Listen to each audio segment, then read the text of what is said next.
Hello and welcome to this, our 242nd live stream. Happy New Year 2026 and good riddance to 2025 because 2025 was a terrible year. Oh, it was awful. Oh, whoa. Worst year I've had in a while. 5 deaths of people that were close to me. Not great. Not great. So, we want to thank you for joining us this Friday night. And we hope you're having a great new year. Only one piece of channel business, which is that the Ark of the Covenant in its Egyptian context has made Carmen Imes top 12 books of 2025. So, that was quite a distinction since she's a voracious reader. So, she said it was like the nerdiest book among the 12. So, she said some nice things about it. So, yeah, it's pretty cool. What else did she say? She said, let me find it here. There it is. She said, this is the nerdiest book on my list, but it's written in an engaging manner with lots of full-colored pictures of ancient artifacts. Falk makes a compelling case that the Ark of the Covenant uses uniquely Egyptian technology and fits squarely, see what I did there, in the late New Kingdom period. So, it's quite a thrill to be on her top 12 books of 2025. So, that was pretty cool. That I have to admit, that was pretty awesome. And a great way to start the new year. So, we're glad you could join us tonight. And, oops, is it already spinning out on me? Come on.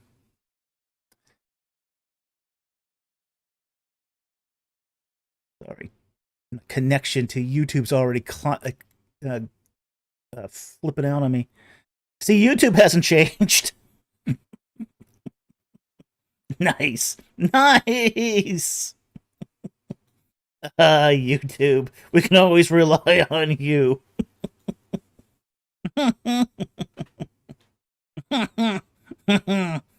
Fantastic. Fantastic. Okay. Let's get into the rules of the live stream, and then we will get right to the questions here. Super chats have priority. That should come as a surprise to no one. Non-super chat questions should begin with a Q and a colon. If they don't, we don't see it, and they probably don't exist. Only post your non-super chat questions once. Question spamming will get your questions disqualified for the evening. If you are referencing for a verse from the Bible, we ask that you give us some context. So, book, chapter, verse would be very helpful. Only if you sponsor Super Chat, which we do allow, please copy the question in the Super Chat so we don't have to hunt for it. Just saves us time here. And one question per chat. So no question stacking. That's we allowed that for a time, but it turned out to be unfair. So we don't allow it anymore. Okay, so with that said, let's get into the questions. And we have got a lot of questions tonight. So,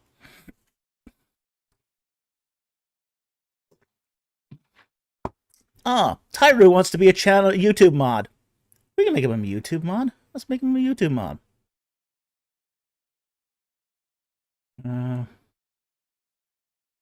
There you go. You're now a mod. People begging to work for us. Love it. Love it. All right. Let's get into the questions here. Okay, the first question is going to come from Darkblade. How do I tell what language a cuneiform text is in? There's only one way to do it, by reading it. And by reading it and you recognize the language, that's how you tell which it is. Now, this is where things get confusing. Because cuneiform was used with a lot of languages. It was used with um, Ugaritic, Akkadian, to some extent Sumerian. It was also used in Hittite, and now we know it was even used in Amoritic. Oh, and Hurrian. We also know it was used in Hurrian too. So this is going to be, it's really difficult. Basically, if you study the language and you don't recognize the what's being said, you pretty much are guaranteed it's in another language of some kind. So so so yes, that's how you can tell, essentially. If you read it and you don't recognize the text, it's probably in another language. So, hope that helps. Thank you for the question. Really appreciate it. Next question here is from King Bubby. Will your upcoming Exodus book be available for purchase as an ebook? If it gets accepted by the publisher, it's that, and it still hasn't been accepted yet. If it gets accepted by the publisher, they will probably publish it as an ebook. The Ark of the Covenant in its Egyptian context was published as an ebook, even though I do not recommend it, because the photographs are degraded for ebooks. And a lot of the value of this book, it's in its photography. So I always recommend the hardcover for the Ark of the Covenant. Now, the novels, if you want to buy, say, this in an ebook, oh yeah, it's a great deal. Great deal. You don't get the inner artwork on these books, but you do get, say, the whole text, and you can read that. So, like, for example, if you read this in the hardcover, you also get the inner artwork, too. Ooh. Fancy. Ooh. Okay. But in order to do the ebook for the nonfiction stuff, they do have to downgrade the resolution on the photos to make it all fit. So,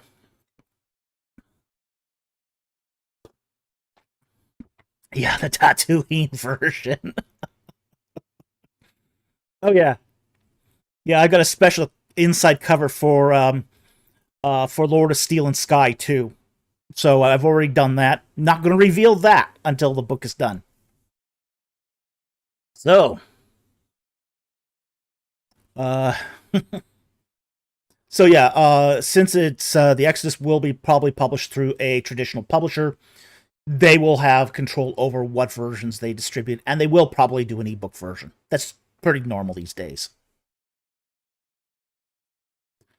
Okay, next one here is from Darkblade.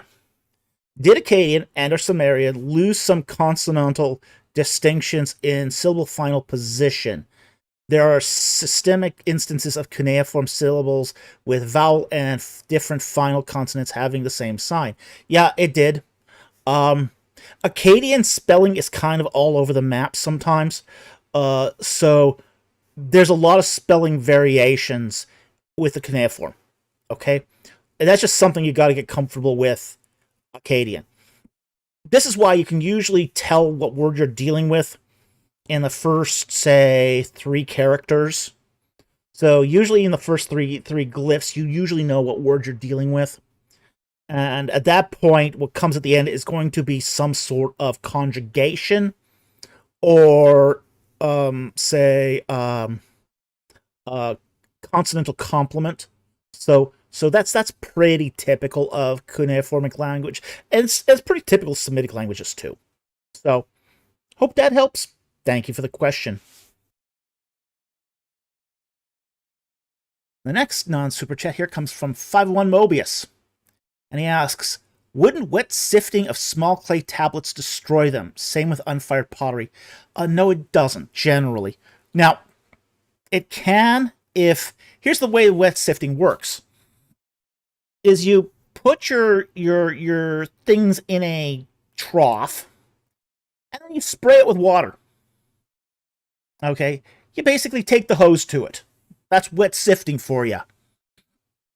Now, they're not wet for very long, but it's a way of removing the surface dust. It also changes the color slightly so you can see it more easily against, say, other substrate that's among the items you want. Typically, most of the time, it just it doesn't damage these say unfired items, but it will expose them. They found Bulla this way, and Bulla is generally unfired, so it doesn't really damage them in any meaningful way, and it's much better than losing them. So it's usually fine. It's usually fine. You wouldn't want to soak them though in water overnight. I mean, that would be bad. Okay, you're not taking it, dropping it in a glass of water, and leaving it overnight. That would not be good. Okay. But it's usually just a brief spray. It's a brief spray just to wash off, as I say, the surface grime and make the item wet. And at that point, you can usually find things pretty easily. Okay. And the final non-super chat here, for the moment, is from Darkblade again. I don't mean to sound unappreciative of AT and Jack Ray and others, and we do appreciate their support of the channel incredibly. But where did the old giants like Zeobeo and Talbot Slade go? Okay, I can't answer about Zeobeo. I don't know what happened to him. I don't think there was any... I don't know of any issues there. In the case of Talbot Slade, there was a content dispute. Okay? He did not like the fact that I was talking about my book on the channel. Okay? That's what he didn't like.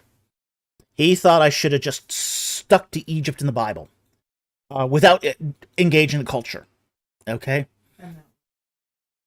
And you know, he had this opinion already before the book came out. So, you know, it wasn't a... He was... And we've always been very clear about this. We've always been very clear that we are not going to change our content just because a big donor gives us a lot of money. Okay? We thank them. We are appreciative of them. We really... we are really grateful for those who do support us and the channel, because we're not making a lot of money off the book. What we are doing is influencing the culture.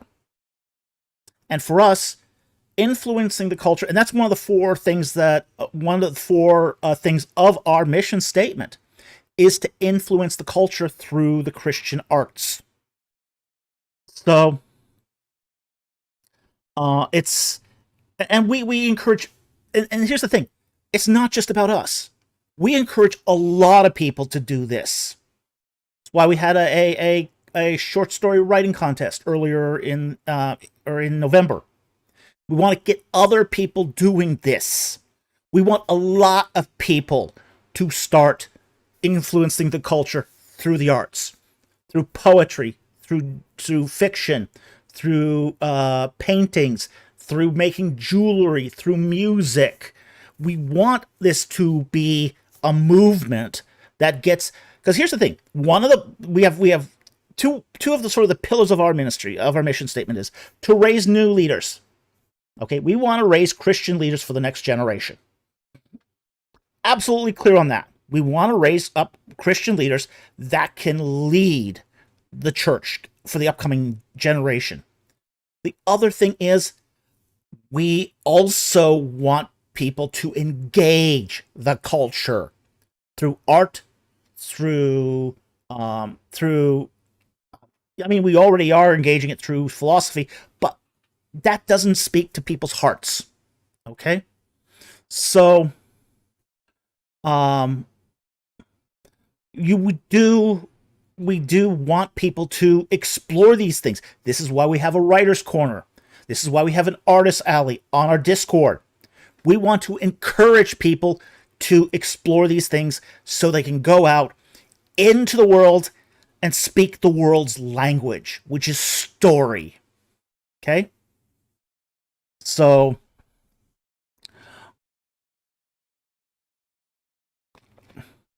Scott Worthen says, Professor Falk, come on, man. You shouldn't feel obligated to apologize for not being a sellout.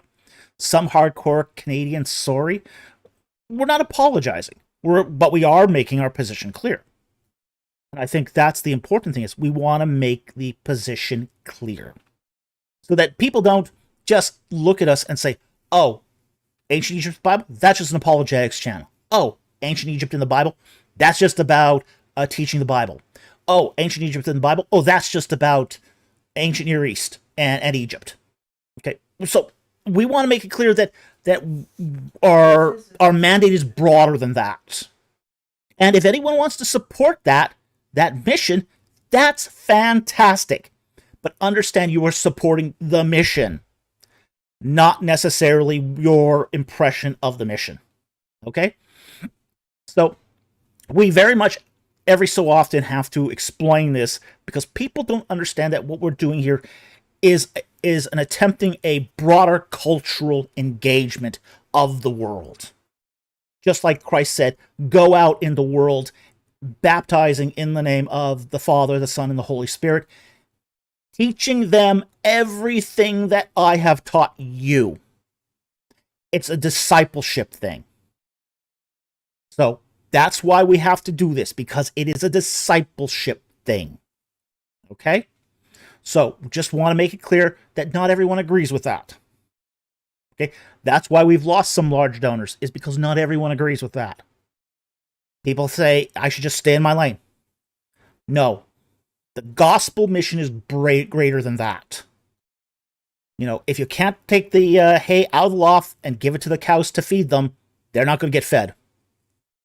So for all the teaching in the world, that is why we do this, because it matters. All right? So anyway, I hope that helps, and I hope that explains it. Thank you very much for the question. Really appreciate it.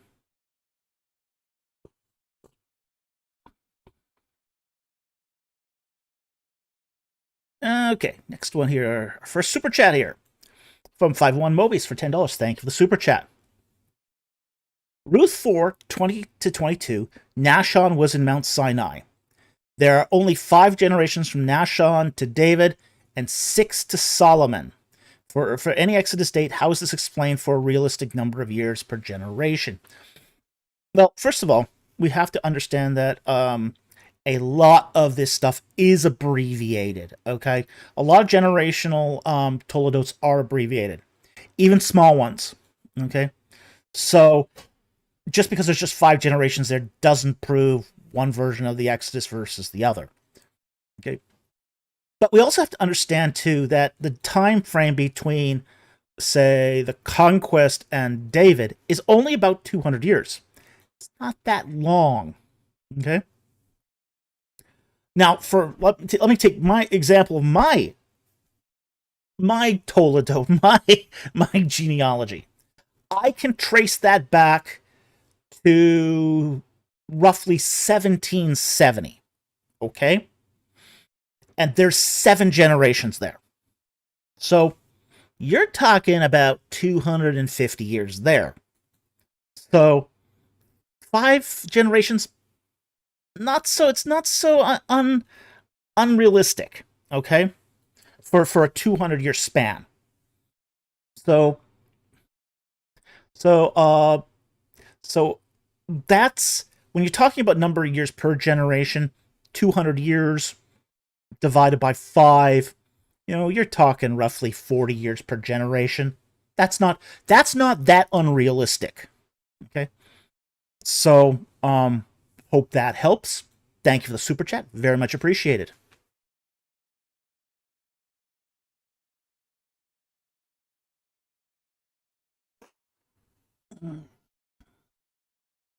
Okay, next one here is from Andrew Guler for $20. Thank you for the super chat. In a recent live stream, you said that you released an audiobook and it didn't do well. Where did you release it? I looked on Audible and couldn't find it anywhere under your name, nor under Ancient Egypt in the Bible. Now, here's the thing with Audible. Audible does not accept every audiobook out there. Now, you can find it on Spotify because it was published through Spotify. You can find it on Google. Google has it. Google Play has it. There are a lot of places where it has. I think it's in 31 different audiobook stores. I did say that I would allow Audible to do it, but Audible. The problem with Audible is they always want a bigger piece of the pie. And this time, I didn't give them that piece.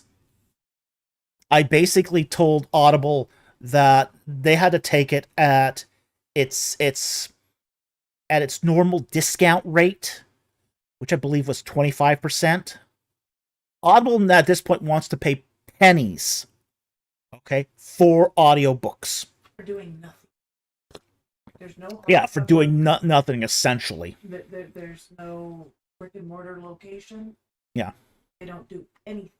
Mama says here, yeah, Audible's gotten bad. Yeah, it's gotten really bad. Yeah, it's gotten really bad. They're training people for $10 a month subscription. Yeah. Now, I still publish my my soft covers and hard covers through, and even my ebooks through Amazon. Okay? Because if you're not on Amazon, you don't exist. Frankly. So in that case, in the case of that, if I didn't publish them on Amazon, I mean, people say they don't like Amazon, but they all buy on Amazon. There's something that demonstrated behavior is more telling than people how they state their behavior. People state all the time they hate Amazon and don't shop there. Everyone hates Amazon. But people like the convenience of Amazon, and they will consistently shop there. Okay? There's just no way around it. Because people do still buy from Amazon, even if they hate it. It's just convenient. In the case of, say, audiobooks, we had plunked too much time in it to have Amazon take it all. Okay, and what we're talking about here is the difference between $5.99, so $6. That's what we get off of an audiobook. $6 normally. Okay, what Audible wants to pay us is 15 cents. Okay, so we don't think that that's a fair deal. So,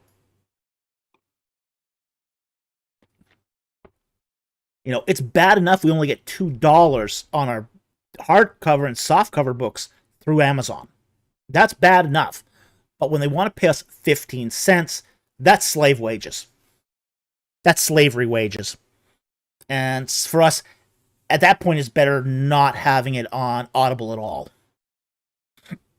Yeah, literally pennies. Yeah. Yeah, don't spend that 15 cents all in one place, dude. Yeah.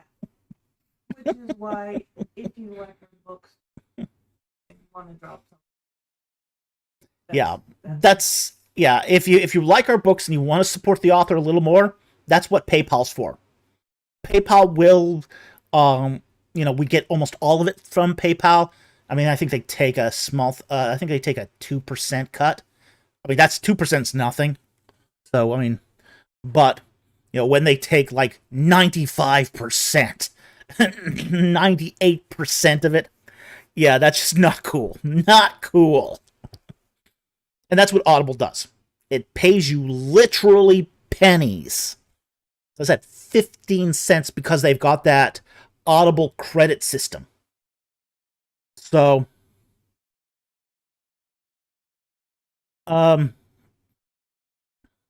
Gandalf the Base goes, I bought your book off of Logos. How are they? I get a lot, actually get pretty good royalties off of Logos. I get, I think, what did I get? I get 25% off of Logos. So I don't know what you paid for it, but I would get 25% of that. So on the ebooks for, say, Ark of the Covenant, yeah, I get 25%. That's the best I get on books, really. But but as far as the others, it's really it's really something really small. Um, as I said, the hardcovers, the soft covers, I get $2. The ebook, because we've reduced the price of the ebook for the holiday season, and it's still available right now for $2.99. I think we get something like 60 cents. But for the ebooks, it's more important for us that people read it, that it gets out there. So that's why we've lowered the price on the ebooks. Okay, so we can move on here.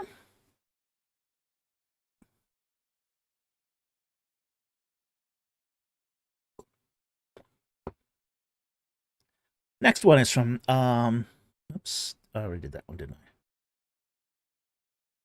I? Okay, Andrew Guler for $20. Thank you for the super chat. He says, I recall hearing the Persians, not the Romans, invented crucifixion. That is correct. They did. Do we know when they invented it and who the first victim was? We don't know who the first victim was. They more or less sort of rolled into town and then started crucifying people. So we know through other historians like Herodotus writes about this, that they did crucifixion before anything else. Their form of crucifixion was a form of impaling. So it's the same sort of crucifixion that Vlad the Impaler used.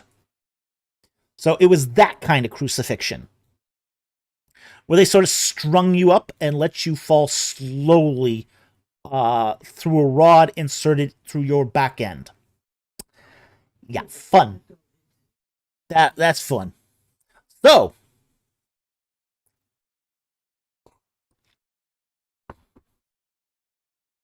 yeah, owies. My mama says, wait, the Persians? Yeah, the Persians invented crucifixion. And they were loved for it. Loved for it.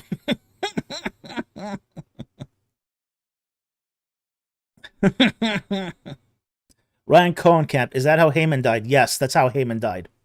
And that's what he had planned for the Jews.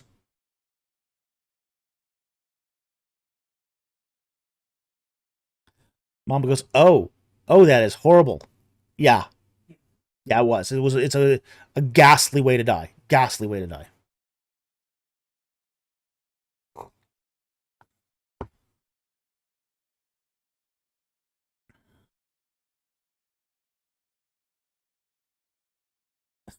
Stupid Haman.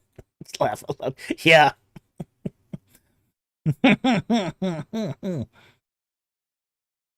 Alrighty.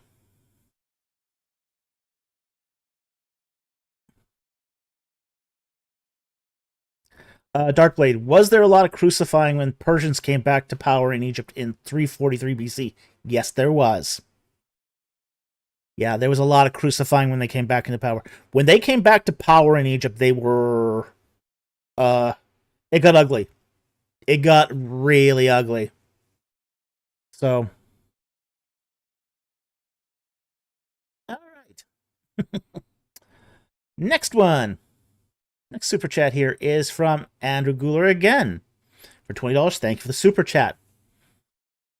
I heard multiple Bible commentaries say when the Bible says God is slow to anger, the Hebrew for that is God has a long nose. Is that true? Yes, it's true. We will pull it up here. Pull up our Bible here. And it says in Exodus 34, verse 6, then the Lord passed in front of him and proclaimed, the Lord God, compassionate and gracious, slow to anger. Okay. This is Erech off. Okay. Erech means long. Okay. And anger is face or nose. Okay, so his nose is long. Okay, and that's because the ancient Israelites believed that anger comes through the nose. Okay, so to be short of nose means you had a short fuse. To be long of nose means you had a long fuse. Okay, so to be long of nose means that you are more tolerant. Okay, so you're slow to anger, you're slow to you're more thoughtful, more considerate. So that's what it means. Okay, and it is absolutely true. It does mean long of nose. All right. So hope that helped. Thank you very much for the super chat. Very much appreciated. PC4YT. This stream is already paying dividends. Well, I'm glad you're investing in it. Those who invested get paid dividends, I guess. All right, the next super chat here is actually from Danny Dement, who has become a Seth tier member. Thank you very much for becoming a paying member of the channel. We really, really appreciate it, and thank you so very much. Okay, now let's take a few super chats from AT Ministries here. And he starts off the night with, Happy New Year, all. If you're able to, please find it in your heart to donate through YouTube or PayPal. The beginning of the year is usually bad for YouTube ads, and it's already bad. Yeah, it is pretty bad. Okay. And last year was not great.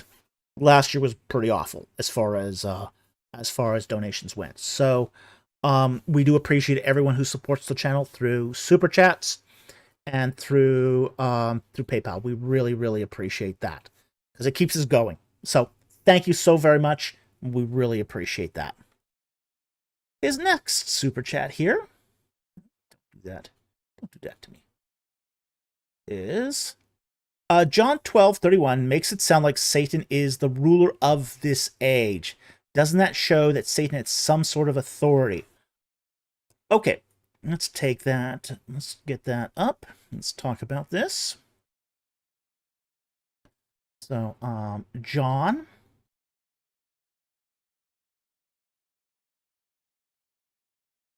12:31.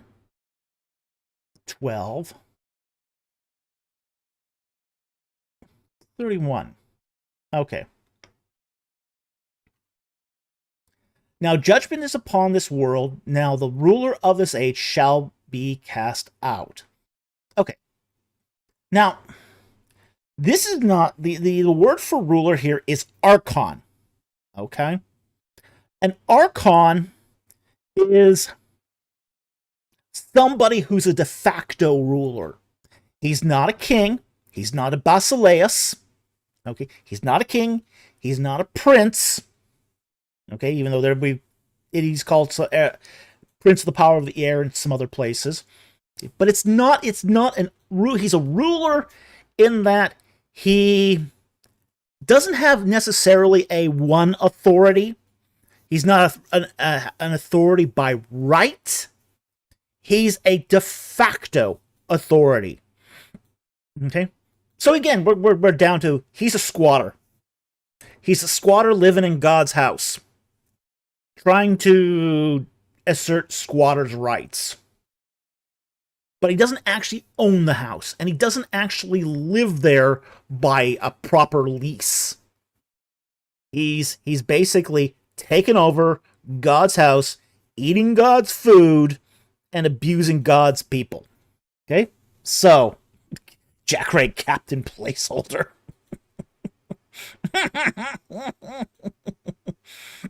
Yeah. Yeah, move on, squatter. He's a bum. Yeah, he's a bum. Andrew Graham, move on, squatter. Yeah. But that's what this is. This is not a ruler who rules because that's his authority. He doesn't have authority to rule. There is a difference between ruling and having the authority to rule. Okay? You know, to do an uprising against a lawful authority doesn't mean you have authority yourself. You might be able to gain some power through that, but it's not something that you have maybe by legal right. And this is the case where with Satan. Satan is not somebody who has a legal authority to rule. What he has is the power to rule. So, yeah, that's pretty much it, isn't it? Gandalf the Based. He squatted in the house and turned the world into a crack house. Jesus had to come and clean it up, like an HGTV episode. Pretty much.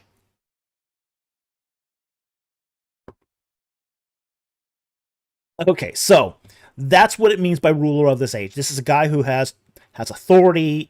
He doesn't have authority, but what he has is power. And that's what an archon of this world is. So I hope that helps. Thank you for the super chat. Very much appreciated. Next one here is, he says, in ancient Egypt, if someone were to commit a crime against me, would I report it past judgment to a nomarch, a judge, a pharaoh, priest? Okay.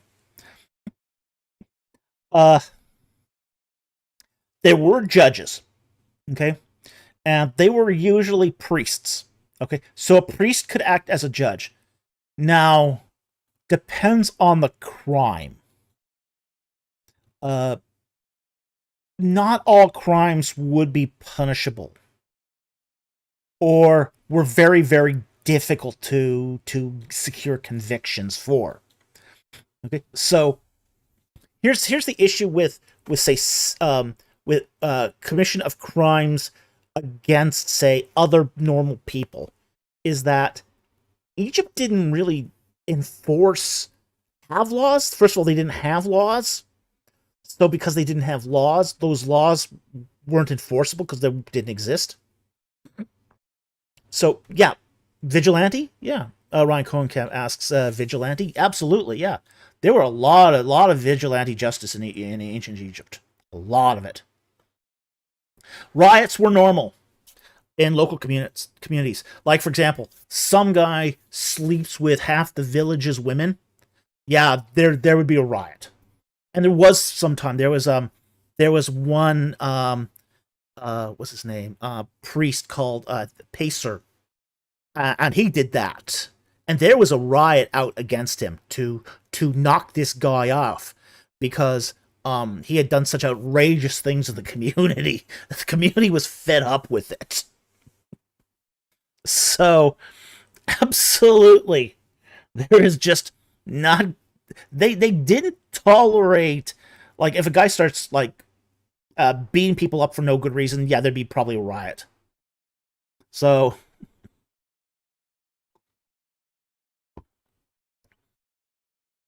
Jack Ray, did they crush the guy's future? No, they didn't typically do that. They just killed him outright. They just killed him. If there was, say, a crime against another class, that might be remanded to Pharaoh for judgment. For example, if a slave does the R word against, say, a noblewoman, that slave would be then sent off to Pharaoh to execute, essentially. Okay? So this is what happened to Joseph. Was he transcended, say, the class boundary, or at least he was accused of transcending the class boundary, and that's why he was remanded for execution. But people couldn't do that themselves. They couldn't take that matter. They weren't supposed to take those matters into his own hands. Okay? So that's more or less what was going on there. But typically, one farmer, killing another farmer, that usually did not result in much of a penalty at all. If the first farmer could take could muster a family to take it to a priest and a judge, yeah, then maybe something might happen. But there would have to be enough momentum for the priest to issue a kind of judgment in that way. So anyway, hope that helps. Thank you for the super chat. Very much appreciated. Law in ancient Egypt was really messy. It was really messy. Crimes often went unredressed. Civil matters were often years in the courts with no resolution. It was pretty. The guy who got 21 judgments against the guy who stole his donkey. Yeah. And never got his donkey back or paid. Yeah. Law and disorder. That's pretty much it.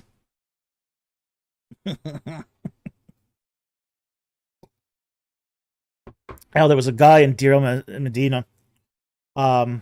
Somebody borrowed his donkey, and these were under contracts. Okay, so he had a contract in hand saying that the guy was supposed to return the donkey or pay for the donkey, and the donkey died in the other guy's care. So he was on the hook to pay it back. Well, the owner of the donkey went to court 21 times to try to get that donkey back or paid back. And the courts ruled in his favor each time? Yeah, the courts ruled in his favor each and every time, but he could never collect. So, it's just crazy, but that's Egyptian justice for you. Okay, next one here is also from AT Ministries. Thank you again for the super chat. Were primordial gods underwater when the raw egg emerged and he pleased himself all over the place? We're trying to keep this a PG-13 show. Okay. Yes, they were under the water when he did that thing. Okay? They were underneath in the primordial waters. Okay? Just saying. Okay? So, take that for what it is. Thank you for the super chat. Very much appreciated.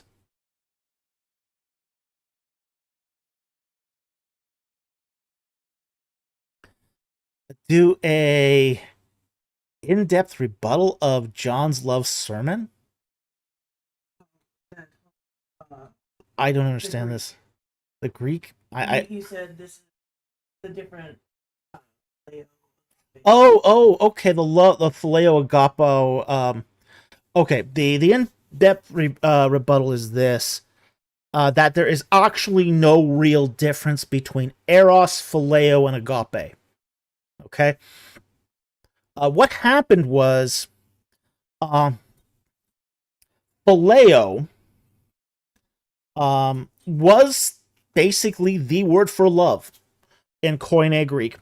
But about 200 years, roughly the 2nd century BC, there was a similar sounding word. I think it was phoneo or something like that, which meant to kiss. Okay?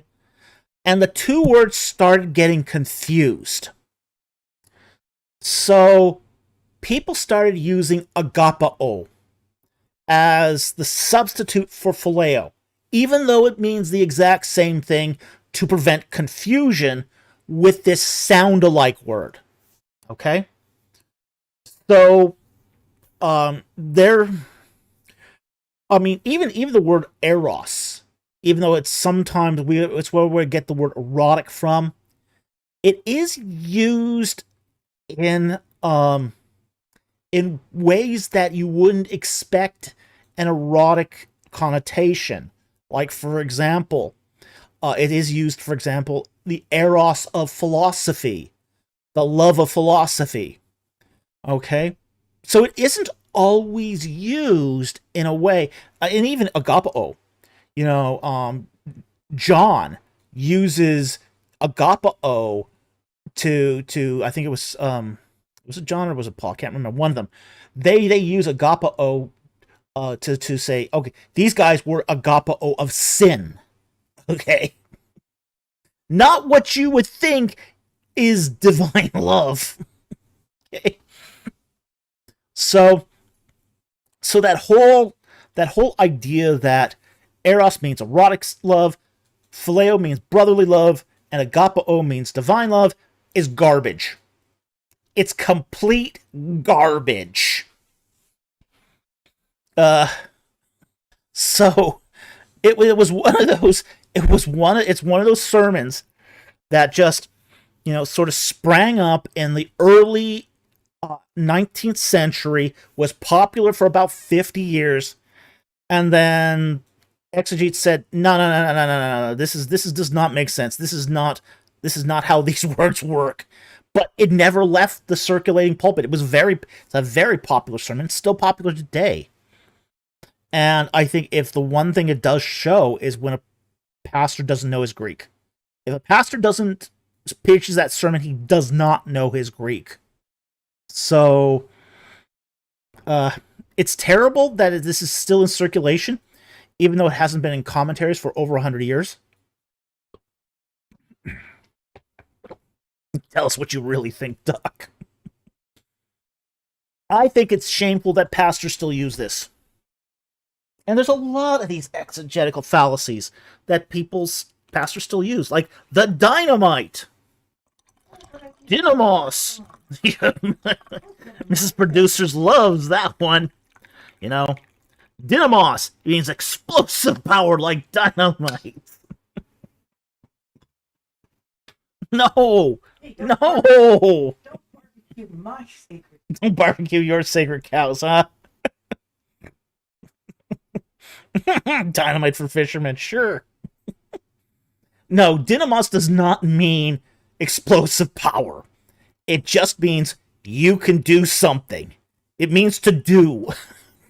Okay? That's all it means.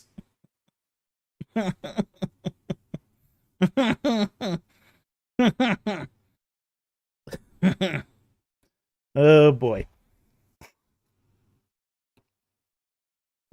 Yeah, just crazy. Just crazy. But these root word fallacies, these perversions of Greek, they just sort of linger. They just keep circulating.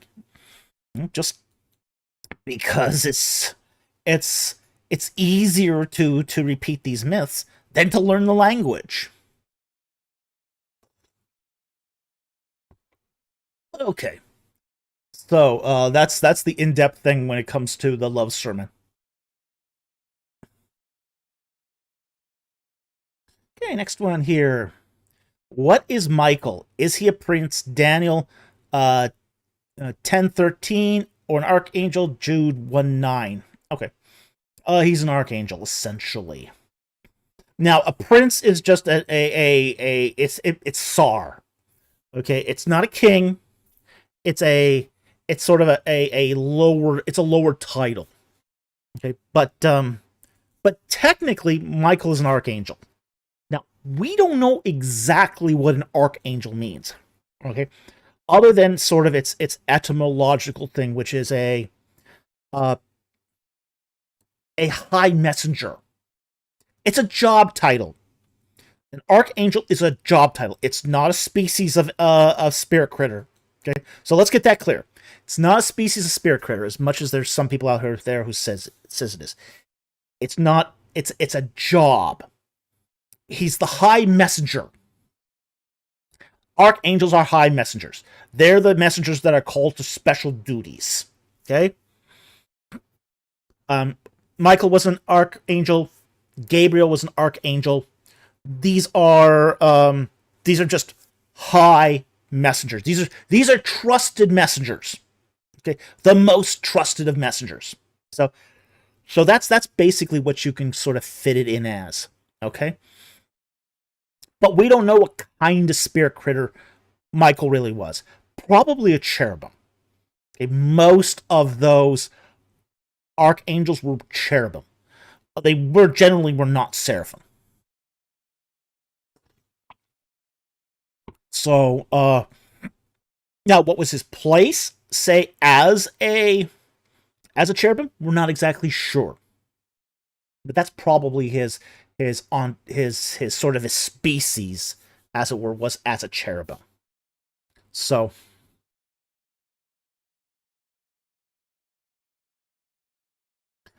Gandalf the base says the hierarchy of angels and demons really needs to be studied more. I know demons basically, I do mean basic, kept the same structure when they rebelled, but to know the structure would help many. We might do something on this someday, but I haven't gone into it in detail yet. Noted. But that's noted for, say, a Monday video. One of the confusing things about, say, fallen spirits too, is they tend to mutate their form. They don't tend to stay in the form that they were created in. They have this a strange ability to self-style their form and to mutate their form to make themselves, how do I say this, incapable of doing the work they were tasked to do. So it's very, very weird. It's very weird, but they do have that ability. So anyway, I hope this helps. Thank you very much for the super chat. Very much appreciated. Okay, we'll move on to some other super chats here. Next one. Top here.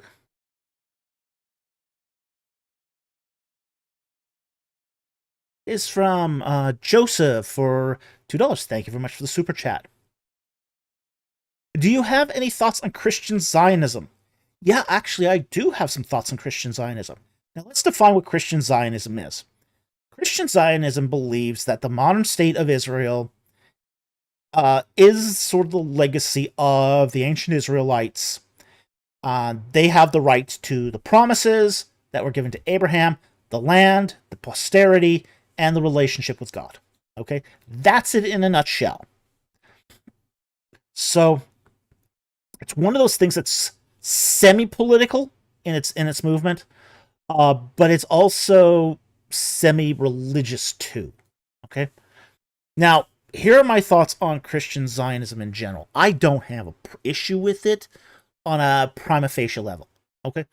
Yeah, okay, the promises of Abraham are still in effect for his chosen people.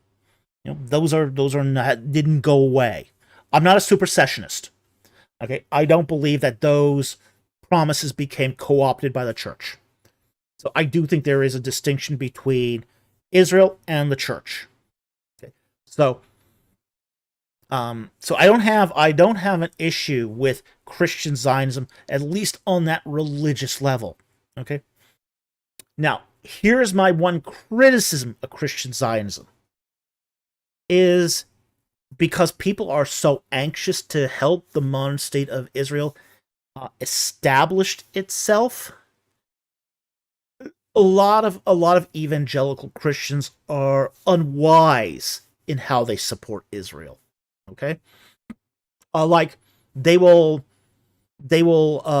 support organizations that do counter gospel work in Israel, like Aish.com. You know, their Aish is rabidly anti-Christian, but they will also do these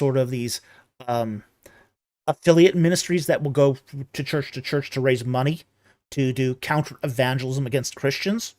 Okay, so I think that's very, very dangerous, and I think that's unwise. So what I think a lot of Christian Zionists, while I don't disagree with their underlying premises, I think they could be very, very foolish in how they spend money to support it. Okay, so that would be my one criticism of Christian Zionism. I don't have I don't have any problem with its underlying premise, but I do have its, because I don't have a problem, to be honest, with Zionism in general. But I do think that again, it leads to some foolish choices. So that's my thoughts on Christian Zionism. I think it's okay if you want to believe it. I think it's okay if you want to support Israel with your prayers. But don't forget also the Messianic Jews who are living in Israel, who are being persecuted because of their Christian belief too. So don't forget them.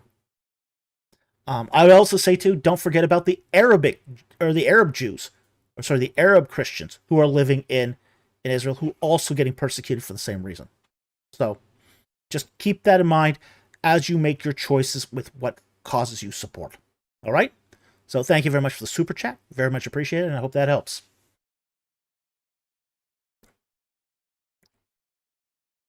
Okay, Variant St. Vaughn for $5. Thank you for the super chat. Hey, Doc, do you think animals know God exists? And if so, do you think they have a relationship with him in this life? I think some of... Huh? Yeah. Okay. Genesis 9 through 12. Genesis 9.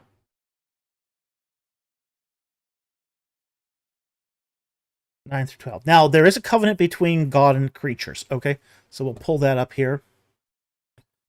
And Genesis 9 through 12 says, Now behold, I myself do establish my covenant with you and with your descendants after you, and with every living creature that is with you, the birds, the cattle, and every beast of the earth with you, and all that comes out of the ark, and every beast of the earth. And I establish my covenant with you, and all flesh shall never be cut off by the water of the flood, neither shall there be again a flood to destroy the earth. Okay, so there is a relationship between God and animals. Okay, and there's a covenant relationship here. Okay, so there's so whether or not they know God exists, God knows they exist. And God has made a covenant with them that he will keep and honor. Okay? So they do have some relationship with God. Now, whether or not they worship and pray, there's been a lot of debate over that. There's been some recent research that suggested that that animals do have a religious connection to higher beings and higher powers. Like, for example, there are some animals that do funerary rituals. Elephants do funerary rituals. Rabbits do funerary rituals. And if you've got an animal that does a funerary ritual, that implies that there is some respect for something greater and something beyond this life. Oh, it's really freaky when you see a rabbit do a funeral ritual. And you have to kind of do this if you've got a bonded pair of rabbits. You can't just have one of the pair disappear. You actually have to bring the dead rabbit home, and the other live rabbit does this really weird funerary ritual where it prods the rabbit, jumps over the rabbit, even nips it. Just to make sure it is really dead. And after about 20 minutes, the ritual's over. The ritual's done, and the live rabbit moves on. They grieve, but they know it's gone. Yeah. So there is this idea that some animals do have funerary rituals, and because they have funerary rituals, this is not distinct to humans. And this idea that they might view life beyond death is something, and that life is something that's sort of transitory. Okay? That life is actually transitory. That they could have a relationship with a higher spirit being of some kind. It's not inconceivable. So, do I think that animals know God exists? Well, don't know for sure. Maybe. It's a maybe.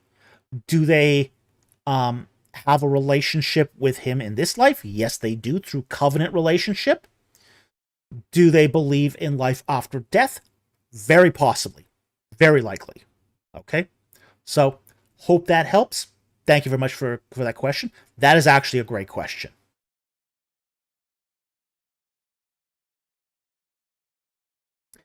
Ooh, yeah. Um, Maverick Glow says, Watership Down. Oh yeah, that's not something you show your kids. Well, at least not without having a lot of tissue around. Yeah, it's a Watership Down's a very dark book. CPN versus DOS, not a kids movie. No, no, it's not a kids movie. All right, let's move on to the next one here. TBTM for 499. Thank you for the super chat. He says BTEC assumes many points for his multiple exoduses theory to work. Wilderness equals myth. Egypt border equals too strong. Shasuf, Proto-Israelites, etc. Thoughts? I have issues with a lot of BTEC's takes. He's a great excavator. He's not really good at putting the pieces from other archaeological sites together for a cohesive history. Okay? So, I think in some ways he tries to appeal too much to the status quo of current biblical scholarship. On the other hand, too, there's holes in his multiple exoduses theory, and frankly, it's going to depend on what day of the week you get him, because he's changing his views all the time, and it's really hard to keep track without a dance card. So, it's very difficult to sort of nail him down, because he's held so many views over the years, and you don't know what day you're getting him. So, there was one time when he was early Exodus. There's one time when he was ultra late Exodus. Now he's got multiple Exodus views. It's really frustrating to deal with him because he just always changes all the time. So, but I applaud his flexibility in his thinking, that he is willing to change. But boy, it's frustrating. Boy, it's frustrating. So, hope that helps. Thank you very much for the super chat. Very much appreciated. TBTM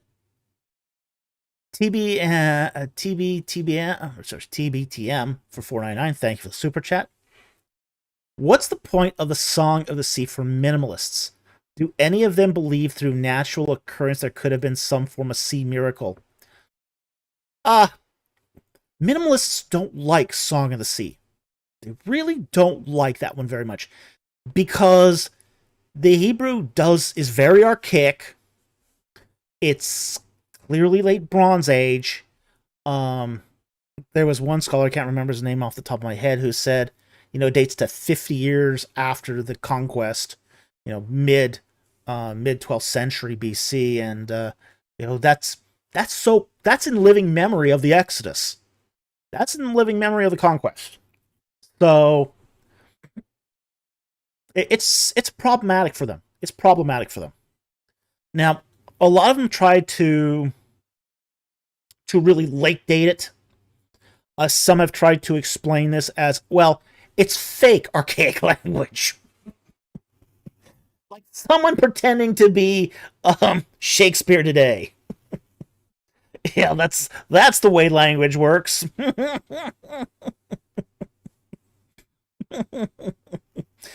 Yeah, credible scholars will say that the Song of the Sea is one of the oldest sections of the Pentateuch. I mean, they're just yeah. Dark Blaze says, if I remember correct, Wikipedia late dates it. Of course, Wikipedia late dates it. Wikipedia is one of the most horrible sources for the Exodus. The Exodus page on Wikipedia is essentially been basically squatted, and locked down by how do I say this? Islamic, um, Islamic, basically pro-Palestinian activists. Okay, they got in there first, and they locked the page down, and nobody can change it now, because it's just it's just terrible. Gandalf the Base says every person in college knows Wiki is a joke. Yeah, but there's a lot of people who just say this is the final word. The Wiki is the final word on everything. Yeah. And the problem is, it's mixed. Oh, it's a horrible. I mean, There isn't good stuff, some good stuff, yeah, but but lot of junk. Andrew Graham goes, Wiki is not a trustworthy source. It is not a trustworthy source, not at all. It's not edited by subject matter experts. Subject matter experts can't even get on it. You want subject matter experts? You don't go to Wiki, because it's not peer reviewed. There's nobody who's actually editing it who knows the subject well enough.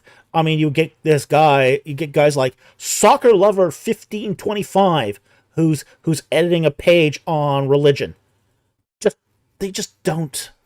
Oh, it's horrible. It's horrible. And it's all locked down. All the pages that really do require that level of trust and of I mean, you have non-Egyptologists writing on Wikipedia. It just should not happen, but here it is. And you're basically you're going up against these guys who say, "Oh, I saw it on Wikipedia," and it's like, so that's got to be true. And it's like, no, that's not how it works. And they go, "Well, who am I to trust, you or Wikipedia?" It's like, oh, good grief, good grief! Just no. It's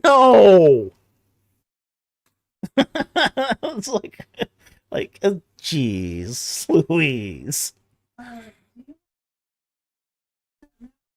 Sure. Which one? 914. Okay. Louis Sandoval asks in on Super Chat here, Dr. Falk, how does one recognize a genuine miracle of that magnitude in nature and separate it from the Hollywood propaganda of how they portray miracles? Okay. I think it's important to define what we mean by miracle. There are what's called first order and second order miracles. Okay. And there's even a third order. Basically, a first order miracle is a violation of nature, of the laws of nature. Jesus walking on water is a first order miracle. A second order miracle is something that could occur in nature, maybe hypernatural, but it's a miracle of timing.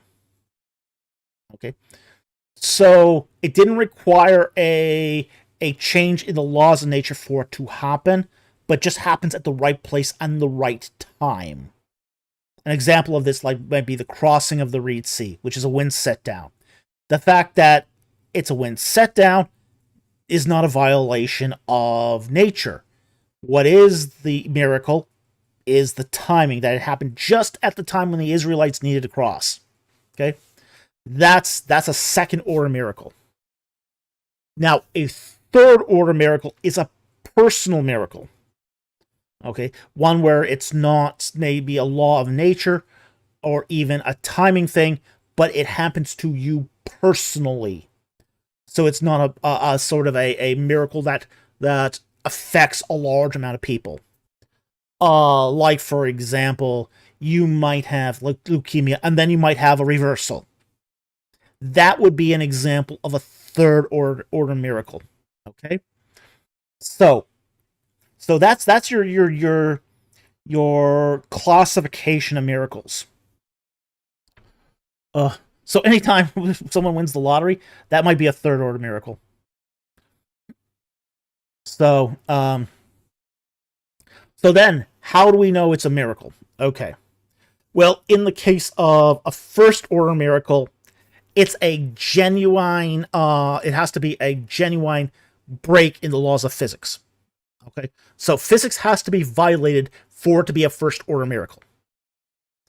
So almost any of those are they're very rare. They wouldn't happen very often. Um, and the genuineness of that miracle would be in that ability to violate the laws of physics, the laws of nature. Okay.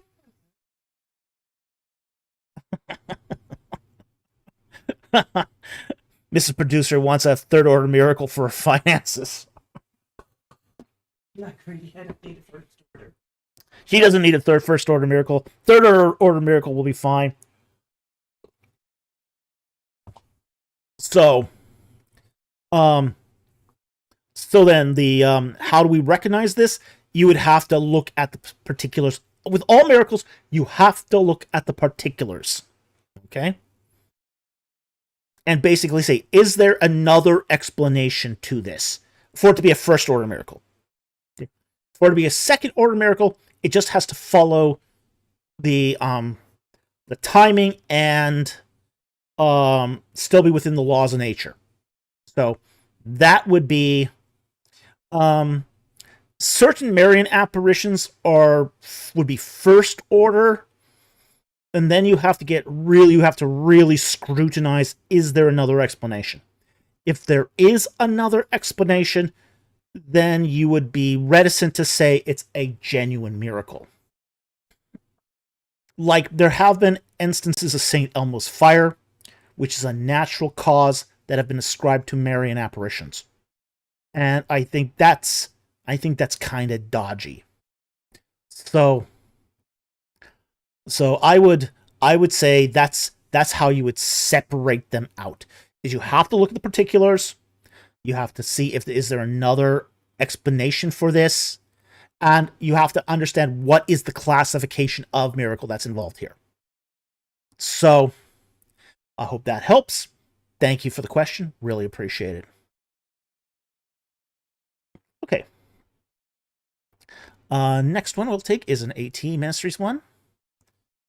And let's see, what was the previous one here? Okay. What is Michael, Prince or Archangel? And he answers, if the answer is yes, are those both the same thing, or do they just apply to him? What do these things mean? I think we've already covered that. We already covered that a angel, he's an archangel, which is a job title. So and Tsar, Prince, is a royal title. So they apply to him specifically, but there's no reason why they couldn't apply to other angels like Gabriel as well. We're only told that Gabriel is an archangel, not a prince. So Michael is also seen as the prince over the heavenly host. So he's sort of, how do you say it, heaven's drill sergeant. Heaven's drill sergeant. That's Michael. He's a captain, really, but he would be your officer in charge. Okay? He's not the general, but he is a commander who fights. So, yes, drill sergeant. Yep, sir. Oh, sorry. He's a working man, not a sir. Okay. No, that's fun. All right, so I hope that answered your question. Thank you for the super chat. Really appreciate it.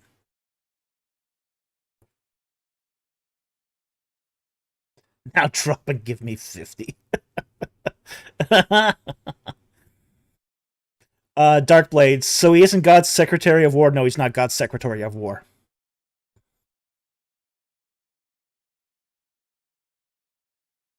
Okay, what's the difference between a prince and chief prince?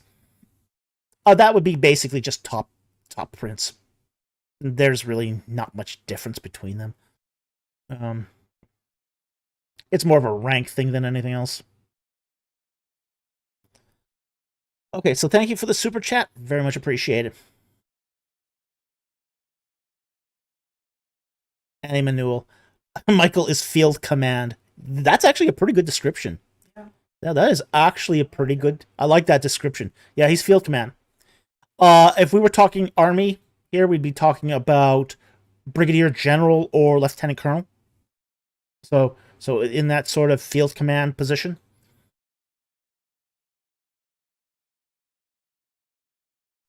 All right, next one here is from AT Ministries. Can for himself be translated as himself in Genesis 22:8? Let's take a look at 22:8.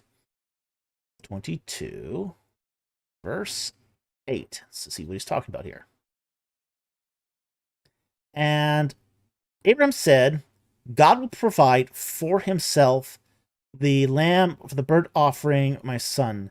And the two of them walk together. Now let's look at the Hebrew. We're going to have to look at the Hebrew to see if this is as himself or for himself. Right? And then Abraham, him, provided a lamb. It's for him. Lo.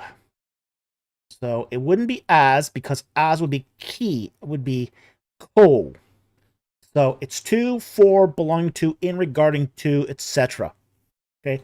So this is a lamed preposition. This would be for or to. So in this particular context, for would be the better choice. It would not be as. Okay. For as or like, you would use the kaf preposition instead. So it is definitely not as himself. It would be for himself. Okay. Hope that answered your question. Thank you for the super chat. Very much appreciated. Okay, next one here. Genesis 22:13. Is there significance to it being a ram? The text says, then Abraham raised his eyes and looked, and behold, behind him was a ram caught in the thicket by its horns. And Abraham went down, took the ram, and offered it for a burnt offering in the place of its son. Yeah, there is a significance to the ram. It's not a strong significance, but it is one of those significances. It's a clean animal. Okay? It's a ritually pure animal. So rams are ritually pure. They are acceptable for sacrifice. Now, back in the era of the patriarchs, they sacrificed all sorts of things. The patriarchal times was really sort of the Wild West of ritual. The patriarchs were allowed to get away with a whole lot of stuff that they wouldn't get away with today. During patriarchal times, people could sacrifice donkeys, deer, lions, bears. You know, it didn't matter. If they could hunt it, they could sacrifice it. So, in this particular case, a ram is a ritually pure animal. So, the rules of sacrifice were not in place yet from the Sinai covenant, but how this is being told, it's being told in terms of ritual purity and cleanness. So, biblical bears again? The bears. Oh yeah. People in the patriarchal times, they would sacrifice anything. If it wasn't hammered down, they'd sacrifice it.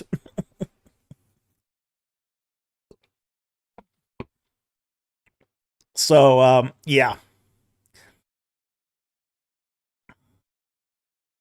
Milo Mortimer, I wish Wikipedia articles were edited by people who are experts on these subjects.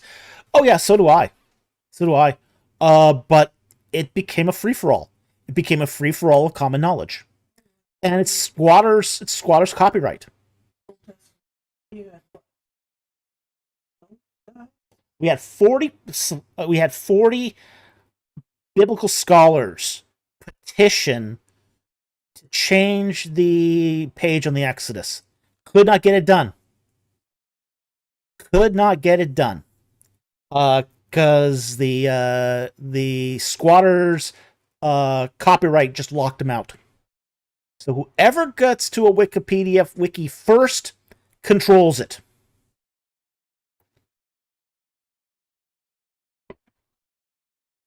Milo also says that's why I don't donate to it, because they don't do their due diligence. No, they don't, and they don't care. Their thought is that common knowledge is good enough. Common knowledge is good enough, and that the wisdom of the masses will prevail. Well, the wisdom of the masses doesn't prevail. It leads to bad information because it's common knowledge.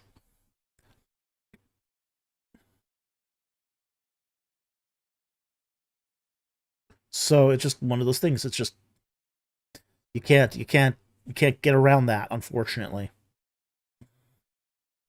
Okay. So that's gonna be take off AT here. Let's go to the next one here, next super chat here. AJ Higgins asks a non-super chat here. Why are some words in papers describe ancient Near Eastern languages with the mixed upper and lower cases? For example, Kur-Kaska in papers about Casca and Hittites. Okay. When you see those the small letters, small capital letters like that, that's a logogram or an ideogram. Okay? It's a single cuneiform symbol that represents usually this is what they did instead of determinatives in, say, cuneiform languages. So they would put these logograms in front of a word to say to tell you what kind of classification the rest of the word is describing. Okay? But it was pronounced. Unlike, say, determinatives in Egyptian that were silent, there was logograms were pronounced. They had a pronunciation. Okay? For example, Dinger Marduk. Okay? The word Dinger means God in Akkadian, and Marduk would be the god Marduk. So Dinger Marduk would be how you would arrange the logogram, the Dinger logogram at the beginning, and then the name of the god after it. So that's what you find. This is when you find those small capital letters. That's an indication here that you have a logogram or an ideogram. So again, these are very common in cuneiform languages.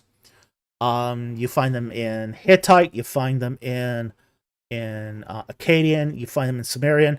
You don't find them in Ugaritic because Ugaritic is alphabetic, even though it uses cuneiform. So, hope that helps. Thank you very much for that question. But that's what you've encountered here. Is you've encountered a logogram that's used as a determinative as such. Okay. That was a cool question. I like that question. I love geeky language questions. They're fantastic. Gizbo, SBOL, for $2. Thank you for the super chat. Ask the question. When would you date Judges 4 relative to Egypt? I would date it at the end of Dynasty 20, beginning of Dynasty 21. So that's how I would peg it. That's how I would peg it. Is the end of Dynasty 20, early Dynasty 21. So right around the year 1100. So, and almost everybody does this. Everyone dates it that way. Whether it's a early dater or late dater, they both date Judges 4 in that 1100 BC range. So, and ironically, that agreement is arrived at different methods, but they both will use that dating. So, in the case of, say, early daters, they will tend to stack judges on each other in succession, which the text really doesn't afford. But that's how they'll arrive at 1100. In the case of, say, late daters, they will take the 200-year period, slice it in half, and say roughly 1100. So, and I have no reason to doubt the consensus here. The census is probably correct. So, Hope that helps. Thank you very much for the super chat. Very much appreciated. Next one here from Gizgo SBOL for $5. Thank you for the super chat. He asks, is the horse bone that was found in a 13th Dynasty Foundation deposit, Murad 2021, evidence for the use of the chariot as early as Dynasty 13? No, it's not.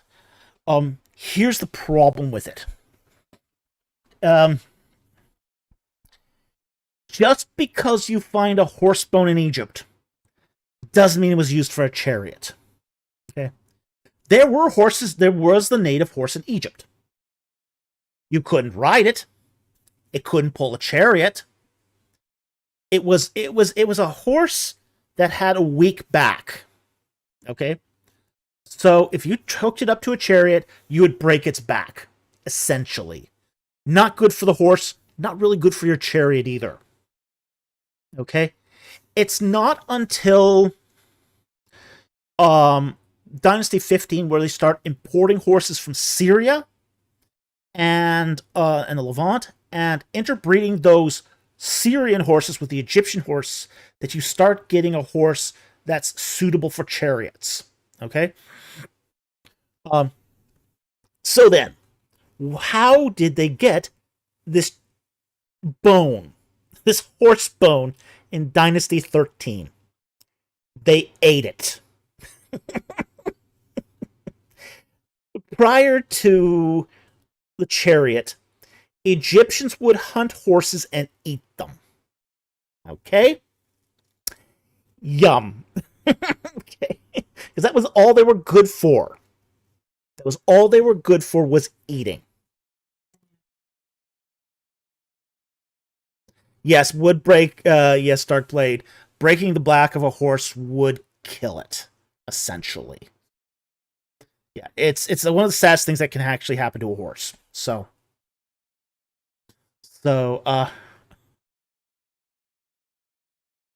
yeah, you wouldn't find it.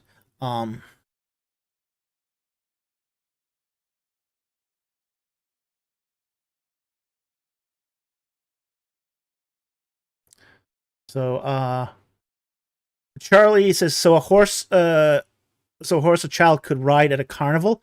Oh, they were really small too. I mean, they weren't domesticated, they weren't anything. They were wild animals. They were wild animals that traveled in herds, and they were hunted.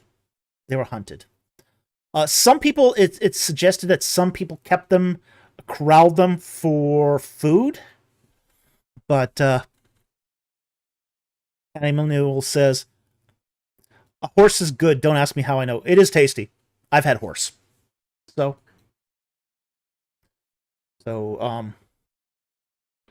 illegal to do in the United States.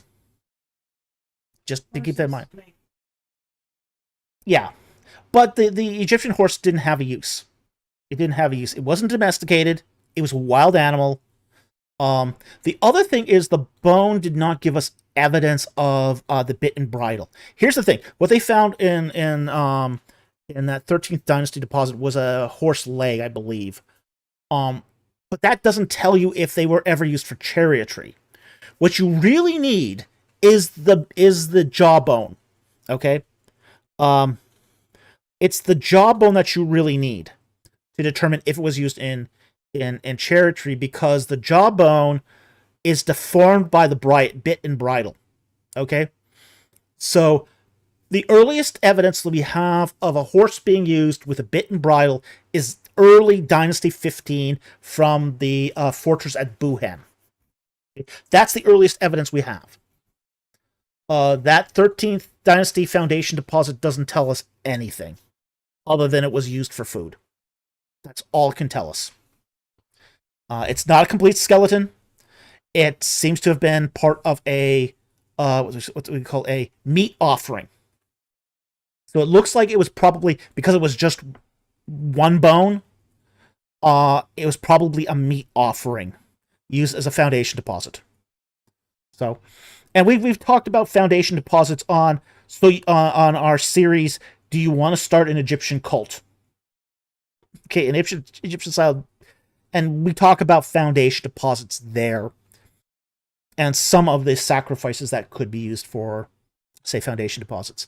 But in this particular case, the foundation deposit was probably a meat offering.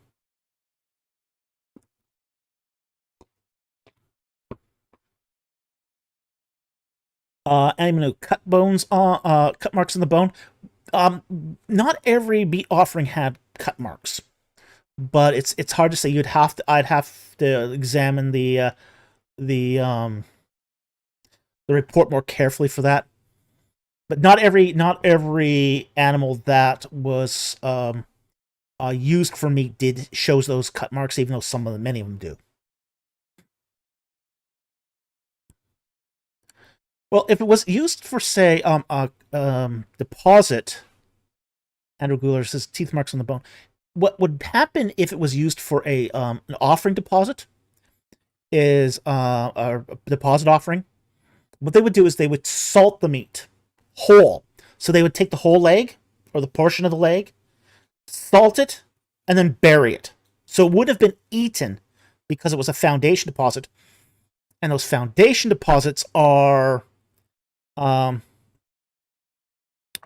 meant for human consumption. They are meant for the divines, the gods, to consume. So you wouldn't find it. You wouldn't find teeth marks as such, or even say the mark of knives taking meat off the bone. It would just be salted whole and then buried that way. Okay, so hope that helps. Thank you for the super chat, very much appreciated. But yeah, I don't think it's evidence for chariotry. It just doesn't have the right sort of feel for for evidence of chariotry as such. It's more in line with what we'd find with food consumption. Okay, so hope that helps. Thank you for the super chat, very much appreciated. Andrew Graham, the gods must be hungry. Oh yeah, that was one of the things. Gizmo Espo asks non-super chat here. What do you make of Van der Veen's claim that Isser in Seti I's topographical list is Asher, based on its location within the later tribal territory of Asher, positioned between Kaddish and Megiddo? I think that Van der Veen's claims are very dubious at best of times. And I think his claim that Isser is Asher doesn't make any sense at all. Okay. First of all, Asher has two sheens in it. And it also has an Aleph. And Isser is not the corresponding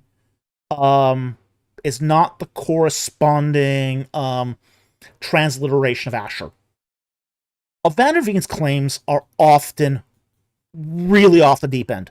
He's not an Egyptologist. He plays Egyptologist, but he's not an Egyptologist. He's another one of these serial Palestinian archaeologists. And a lot of serial Palestinian archaeologists take one course in Egyptian way back with it when and think they're now good with the language. Yeah, it's enough. Yeah, like a half a year of Greek. It's enough Greek to be dangerous, and that's about it. Van der Veen's very much the same way. He took one class in Egyptian, and now he thinks he knows Egyptian. So,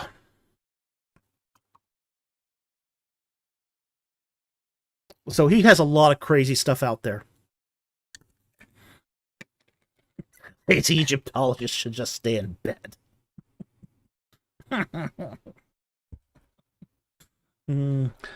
Oh boy. All right. We would concur.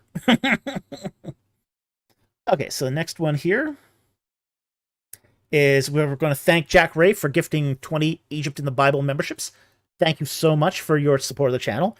We really, really appreciate it, especially when, say, this time of year when typically donations are down. We thank you so much for your support, and it really means a lot to us. So thank you so very much. Okay. We're going to take 4 more here from AT Ministries, and that's all we have for today. role does the Ophanim fill? I'm not sure. I'd have to look into this. I should write that one down. Can you write that one down? All right, I'll mark it myself later. But yeah, I've heard some things about this. I just haven't looked into this myself. Now, we've had a few questions about the Ophanim. Ophanim. No, it's not in the... I would need more details about this. So I just don't know. I just don't know what really the reference is here or what it's referring to exactly. So unfortunately, I can't answer this one right now. Maybe I can get a quick idea of what it's talking about here. Ophanim.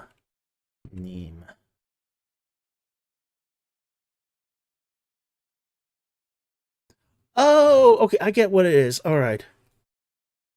This is our thrones. Okay, the wheels within wheels. Why didn't you say that? Okay, this is a reference to Ezekiel chapter 2, 1 or 2. You should have put a verse in there, man. Ezekiel. Yeah, okay, set chapter 1 here. We'll get right to it here. Okay. The wheels within wheels. Let's get to the wheels here. Okay, Ezekiel. Let's start with chapter 1, verse 20. Wherever the Spirit was about to go, they would go in that direction. Let's go back, sorry. Start verse 15. Now, as I looked at the living beings, behold, there was one wheel on the, and this is Opham, on the earth besides the living beings, for each of the 4 of them. The appearance of the wheels and their workmanship was like sparkling beryl, and the 4 had the same form, their appearance and workmanship being as if one wheel were within another. Wherever they moved in any of their 4 directions without turning as they moved. As for their rims, they were lofty and awesome, and the rims of all 4 of them were full of eyes round about. And whenever the living beings moved, the wheels moved with them. And wherever the living beings rose from the earth, the wheels also rose. Wherever the Spirit was to go about, they would go in that direction, and the wheels rose close behind them. For the spirits of the living being was in the living beings was in the wheels. Whenever those went, these went, and whenever those stood still, these stood still. And whenever those rose from the earth, the wheels closed behind them. Now, for the spirit of the living beings was in the wheels. Okay, so here's what we have: the wheels within wheels. We are told they're living beings, so they're spirit critters. But they're spirit critters that are showing something very peculiar, which is in Assyrian mythology. Okay, a god would sit on a throne that was on a platform with 4 wheels. Okay, so when the god or the king was moved from place to place, he was rolled in on this throne-like cart. Okay, so what you're supposed to get the impression of here is a throne with wheels. Kind of like what the Assyrians and the Persians thought that gods would be rolled in on. Okay? So, but in this particular case, these weren't just static wheels. These are spirit beings holding up the throne room of the throne of God. So you had these 4 creatures that behaved similar to wheels, but they're alive. They're alive. and they're moving the throne of God around. So they're maintaining that holy space while you have, say, throne cherubim around the throne as well. So you had the throne cherubim, and then you had these Ophanim, who were the sort of the guys who were carrying the throne of God. So then above them would be the seraphim. Okay, so the Ophanim are on the bottom. The Ophanim are on the bottom.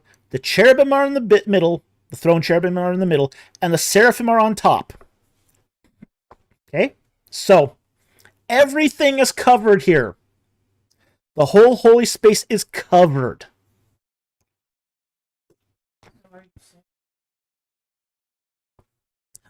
Lose Sandoval. Are you saying to me that they're not flying plates? No, they're not flying plates.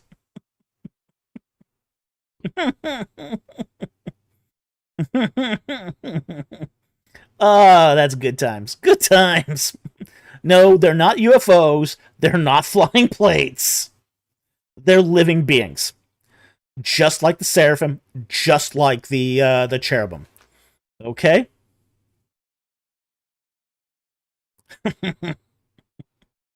This is nice.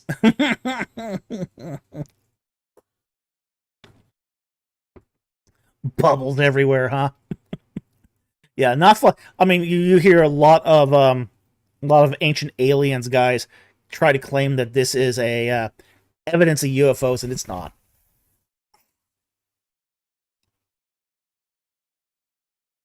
The text says they're living beings. Okay? The text says they're living beings, so they're spirit critters. That's essentially what they are. They are spirit critters. But beyond that, we don't know much about these.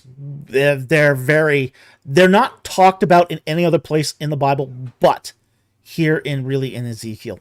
Danny DeMent Will is giving us sass again. Danny DeMent, the left wheel is giving us sass again, Lord.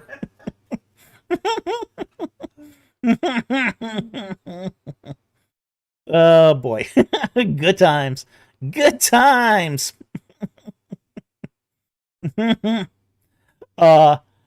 Invitacion al Cristianoso says, Are Hoy sure that you are not hiding us the existence of UFOs? No, these are not UFOs. Ryan Cohenkamp, like that one wheel on the shopping cart. The one that spins round and round while you're trying to move it forward.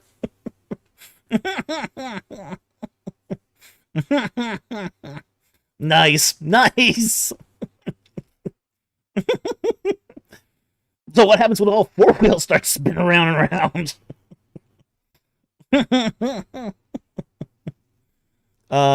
Good times. Okay, so unidentified food objects. Okay, lovely. Lewis did a follow-up. Are there any?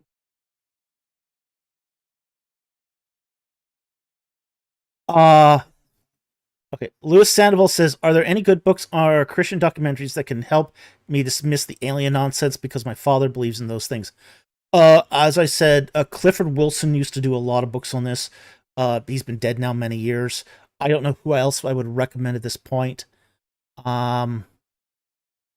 It would be hard for me to. I don't know if Heiser ever wrote on this, but there's been several people who have written on the whole UFO, ancient aliens thing.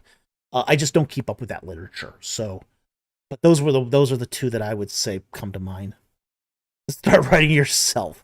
Oh, I am overwhelmed with writing projects at the moment.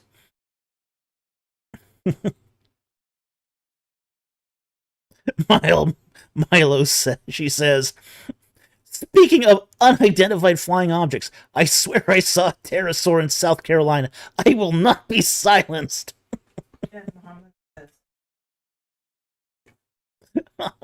Mama says, "It was a turkey vulture." Hey, turkey vultures are cool. They're awesome. They are huge. They're big. Yeah, they're big. Big birds. Very cool birds, but very big birds. When I was in my 20s, I lived in an apartment complex that had this old gnarly tree on this abandoned lot, and it was full of turkey vultures. Full of turkey vultures. Okay. Ah, good times. Good times. All right, let's move on to the next one here. So the opening, that's your wheels within wheels. They're living beings who are at the bottom of underneath the throne, moving the throne around. Okay, next one here. Was Nehemiah related to Ezra or Esther? Uh, I am not sure about who Nehemiah was related to. Does the book of Nehemiah tell us um anything about that?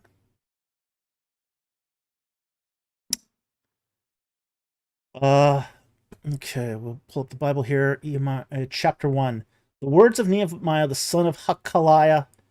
Now it happened in the month of Kislev in the 20th year, while I was in the Susa, the capital, that Hanani, one of my brothers, and some men from Judah came, and I asked them concerning the Jews who had escaped and survived the captivity, and about Jerusalem. There's nothing here that sort of screams that it was related to either Ezra or Nehemiah, or sorry, Esther or Ezra, but there might be some link. So I don't know if there's any blood relation with them, honestly. So it's something I've not really looked into either, though. But there were a lot of Israelites living in Persia at the time. So Ezra and Nehemiah are going to do that job of starting to repatriate Israelites back to the land of Judah. So they're going to take their time in doing it. They have to do, say, genealogical comparisons and all that stuff. So um hmm? No, I'm not. Well, I am taking the super chats in order, but right now I'm going through um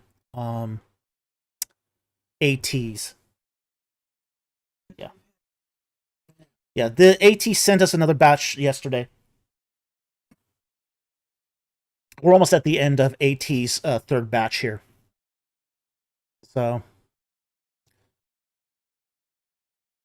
okay, next one here is from AT Ministries.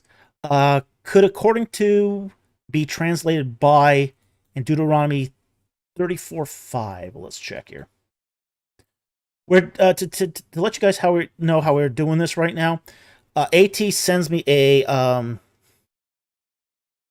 spreadsheet of super chats, and then we're just go through them at like 4 or 5 at a time, and then we bounce back between his super chats and the ones we receive normally. We do take all the super chats, and we'll be here all night if that's what it means to go through all the super chats. We're gonna take all the super chats.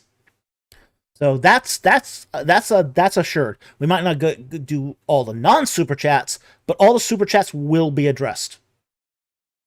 At least if they're YouTube safe.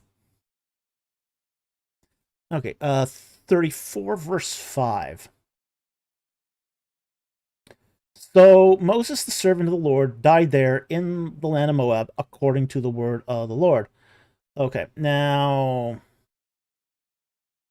the Hebrew here is um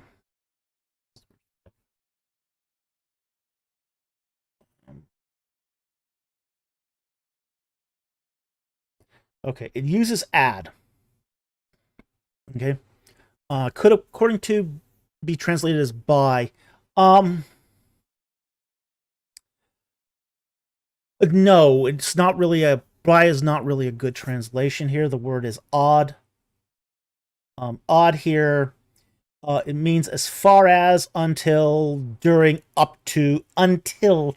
It really means until or up to the extent of. Okay.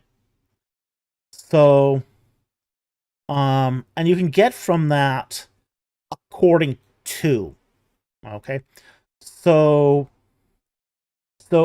according to the word of the Lord is a good translation here. I would not say that that's a bad translation. So yeah, Wesley Cole Music says odd pane, up to the face. Okay, so it's until the face or up to the face. So that's again, that would be to the extent of. So until or to the extent of is a great, but it also would mean according to in this particular context. So context matters. Context matters. So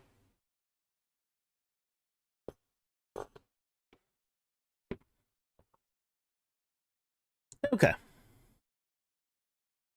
So hope that answers that question. Thank you very much for the super chat. Very much appreciated. Next one here, and this is the last one from 18 Ministries, and then we're back to regular super chats here. He asks, how do ransom theory and Christus Victor differ? They're about the same. It's just different words for pretty much the same thing. Basically, ransom theory is the idea that Satan held the deed to mankind. When mankind fell, he had the deed to own all of mankind, and he was holding mankind hostage. Okay? And Christ had to die on the cross to pay the devil to get the deed of mankind back. Okay? And in doing that, he became the victor over the devil. Okay? So, it's essentially ransom theory and Christus Victor are just two ways of saying pretty much the same thing. There might be some variations of this, because there always are, but that's the general idea.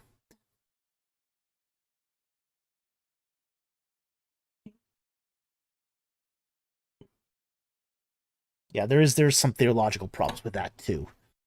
But at the same time too, it does mean that Satan's claim upon mankind was valid. Not just superior force, but actual authority. So in the ransom theory view, Satan isn't a squatter. He's a tenant. He's a landlord. He owns the deed to God's house.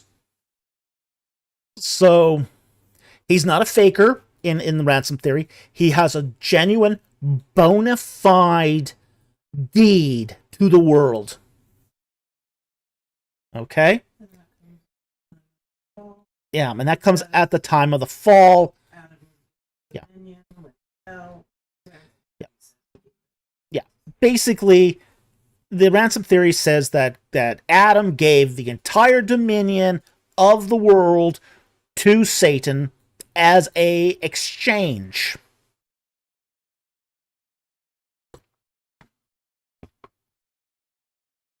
So I basically, because frankly, in Genesis 3, the serpent is also punished. You know, Adam and Eve are punished, but so is the serpent.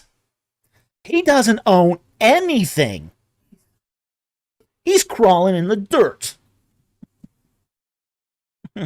Andrew Graham, does he own it anymore? Well, not according to the Christus Victor. According to Christus Victor and ransom theory, as soon as Christ paid off Satan, he gets the deed back. Okay? BC4YT, worst deal ever.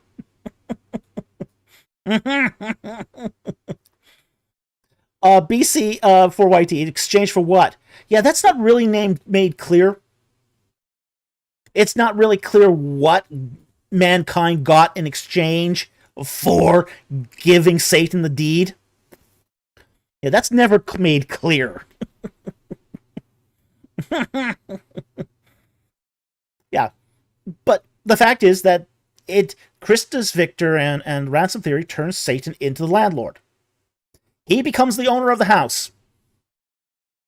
He becomes the owner of the house.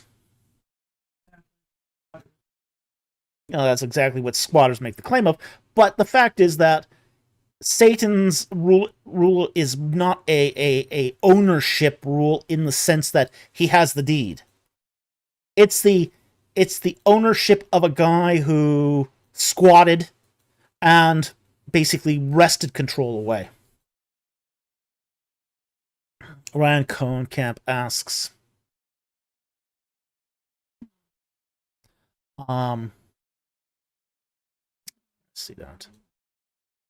Did Satan agree to selling back to Christ? Not in Scripture. You don't find that in Scripture.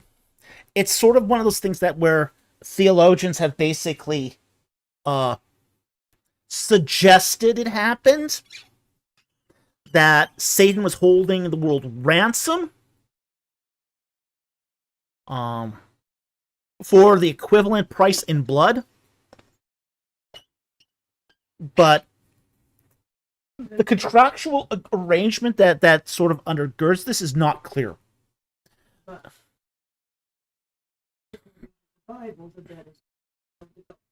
Yeah, the debt has always been owed to God. That's the problem with this, is that the debt for sin is not against Satan, is not held by Satan.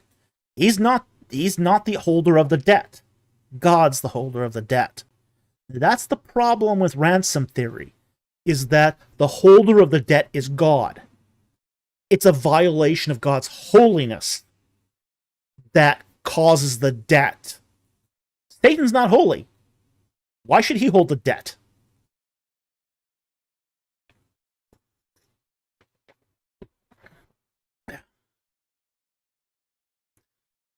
Slammerin says, making a deal with the devil is not something I'd recommend. No. And frankly, there was no deal. There was no deal. It was a squatter's ownership. Satan just moved in. As God withdrew from the world because of sin in the world, and sin in the world would cause summary judgment if God was there, God withdrew and Satan moved in. That's how it worked. There was a separation between sacred and profane because sin was in the world. God moved out of the profane, so he didn't have to exercise instantaneous summary judgment. He moves into the sacred, and Satan takes over the profane. That's how it worked. Because Satan is a narcissist. Exactly.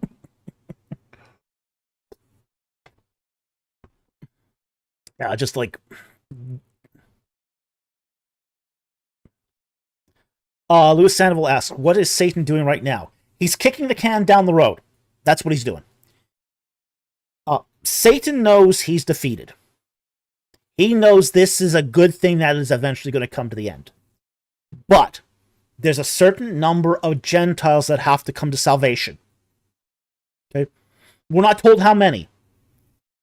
We just know that there is a certain number of Gentiles that have to come to salvation.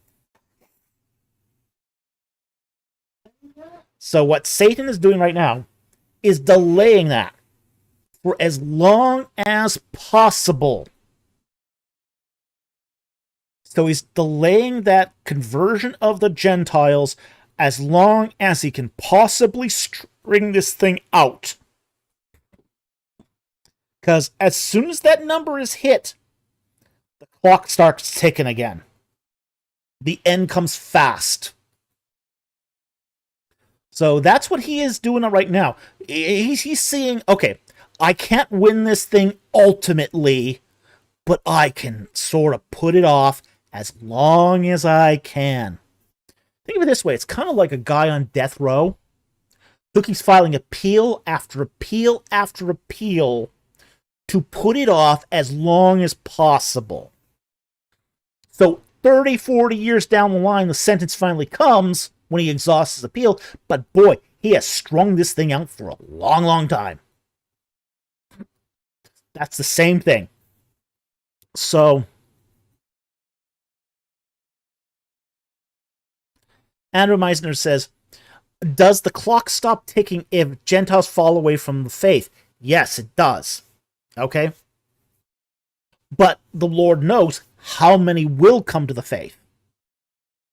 So all it does is it, even if the Gentiles all fall away and they're short, God will just wait. And then when the rest of the Gentiles do come, then the clock resumes again. So,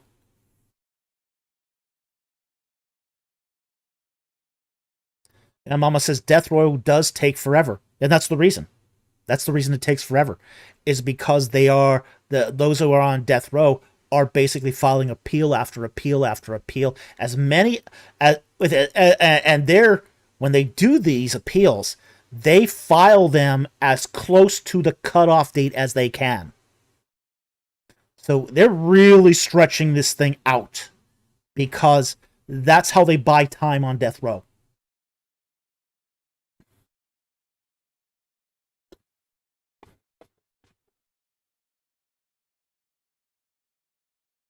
Um, Warrior of the High goes, would people reborn on Earth until they find Christ? No. No, there's no such thing as reincarnation in or transmigration in Christianity.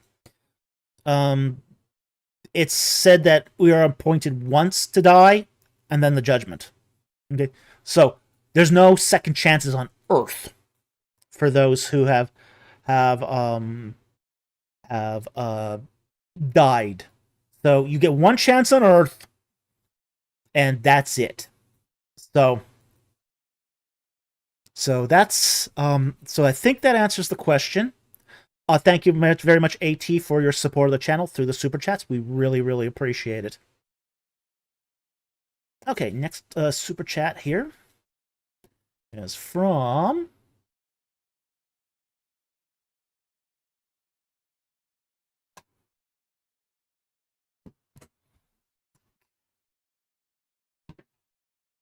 get it up here.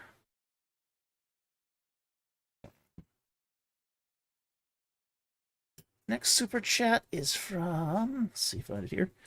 Here we go.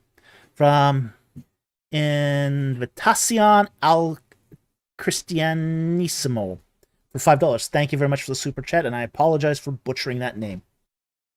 How should we assess the historical and literary arguments for a single authorship against a multi-stage composition of the Book of Isaiah?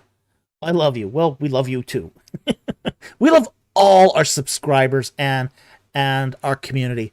And we really appreciate you joining us all on Fridays for this. We know you could be elsewhere, and we do really appreciate that you want to learn about the Bible and that you really want to grow in the faith because of it. So now, my personal opinion, and this is a minority view, so I do recognize that that's a minority. This is a minority view. Is that the Book of Isaiah is one huge chiasm. It's a reflective book. So at the point where Second Isaiah begins is a sort of it leads up to a crescendo, and then it sort of reflects itself from Second Isaiah to the end. So that's sort of the argument for single authorship, is that there's a reflection point in there, and this was pointed out that in the word commentary, I forget who did this, and it was generally not seen as a good commentary, but the guy who wrote that commentary basically made a prediction that this was a reflection point, an inflection point, and that it would be found eventually in some manuscripts. And it was indeed found in the Great Isaiah Scroll. That there's a break in the scroll at that inflection point.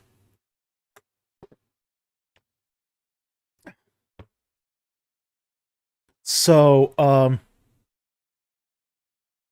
No, it wasn't Matthew Henry. So that's basically the argument for a single authorship, is that it was an intentional composition that led up to an inflection point, and that second Isaiah is just the sort of the other side of that sort of giant chiastic structure. Now, there are many people who do say multi-stage compositions of the book as well. And there's even people who think that there were 4 to 6 Isaiahs. Sometimes in liberal scholarship circles, it's called the schools of Isaiah. Some of that comes down to the idea, too, that there's no such thing as miracles. That the prediction of, say, Cyrus coming to the throne had to be the result of a later Isaiah using ex eventu prophecy. I don't buy those arguments.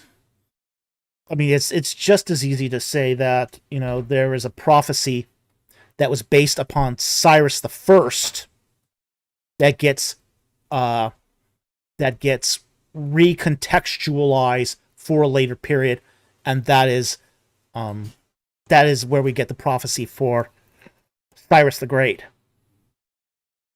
So I don't think you have to go either skepticism or say necessarily full biblical prophecy, but I also think too that that the idea of several Isaiahs isn't necessary either. So, but again, that idea of multi-stage composition is really sort of, it's being shoehorned through a naturalistic perspective. So basically, a non-supernatural, naturalistic point of view. So, that's sort of my opinion on this. But I still hold to the idea of a single authorship of Isaiah.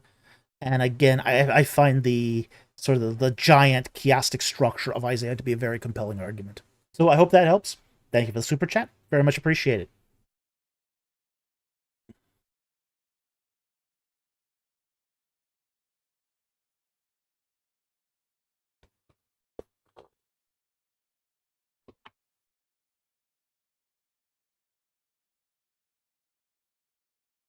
AJ Higgins asks, is a generation always 30 years? That's a preterist posit.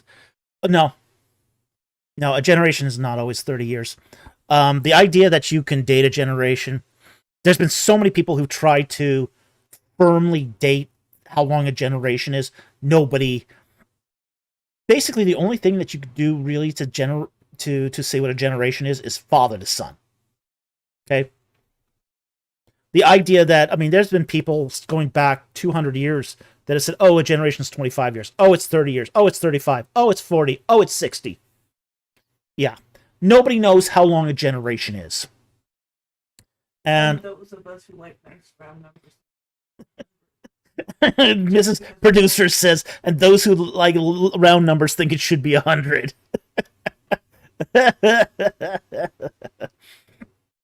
No, we have no idea how long a generation is, because it varies over periods of time, and it's a fool's errand to try to say firmly this is how long a generation is. It's a total fool's errand. So, yeah, I think it's better not to do that. So if you're going to go hard and fast on that, that's just kind of ridiculous. Milky Dud says, to my knowledge, generations generally are 25 to 60 years. It's quite vast. Yeah, it's then you got kids that are giving birth at age 16. Okay, now you got a generation that's less than 20 years. So, the youngest person who gave birth was 11. Okay, the youngest woman that gave birth was 11. So, it's one of those things that I just don't think makes a lot of sense. Well, it's also kind of dumb too, because the context which the preterists are using this in is when Christ talks about this generation will not pass away until the return of the coming of the Son of Man. And the problem with that use of this generation is auto ganao, is that it can not just refer to a physical generation, it can refer to an ethos, a way of thinking. So, it's wrong on a different level too. It's wrong on a contextual level. There's a whole new level. It's a whole new level of wrong. Well, isn't that?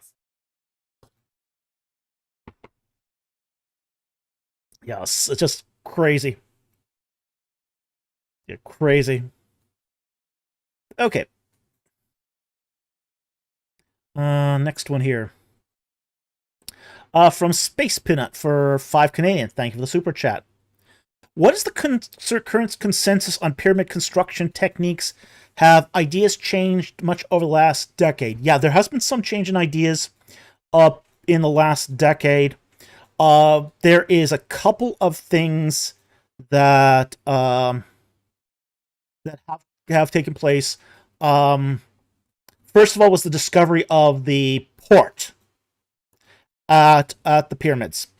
There's a seaport, a river port, that went right up to the Sphinx at least, and could have gotten in even deeper. Okay, so first thing was that from it looks like that the pyramids were, a lot of those stones were floated in. The miracle of displacement.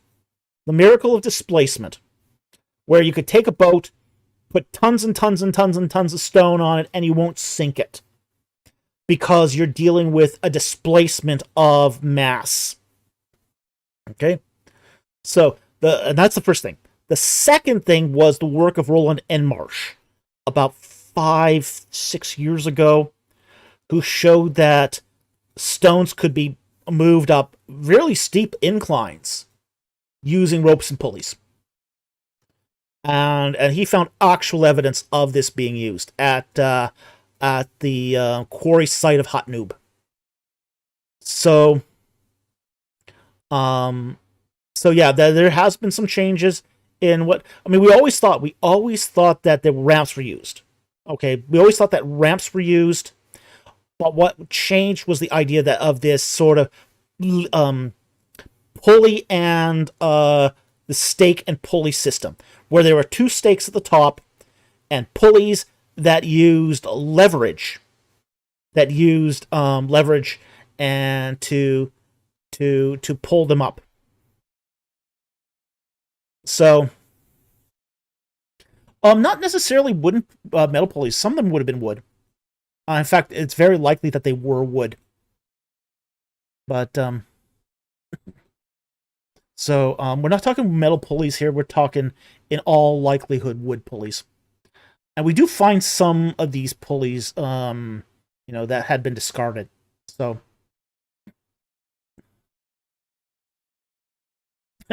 Milo says Spinosaurus helped them. Spinosaurus aegypticus, right? The Egyptian Spinosaur. There you go. See? Proof.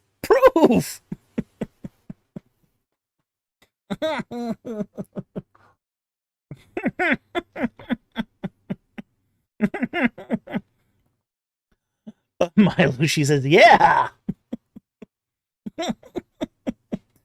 Sand foxes with their sound waves, and Egyptian Spinosaurs just pulling those rocks up using the pulley system. Danny demand. Clearly the Nephilim giants helped them. Yeah, well. Yeah, I go for the Spinosaurs before the Nephilim.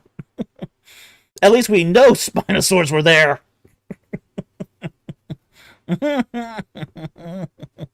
New lore.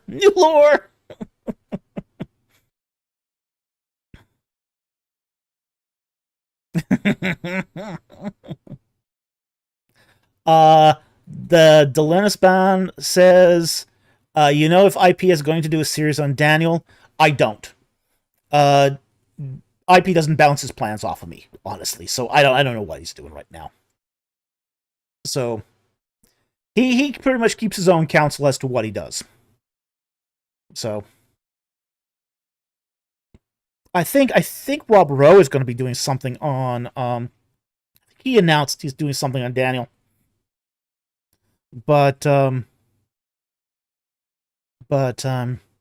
think Rob Rowe is going to be doing something on Daniel, but I don't know if IP is going to be doing anything on Daniel. Okay, next one here. It's going to be.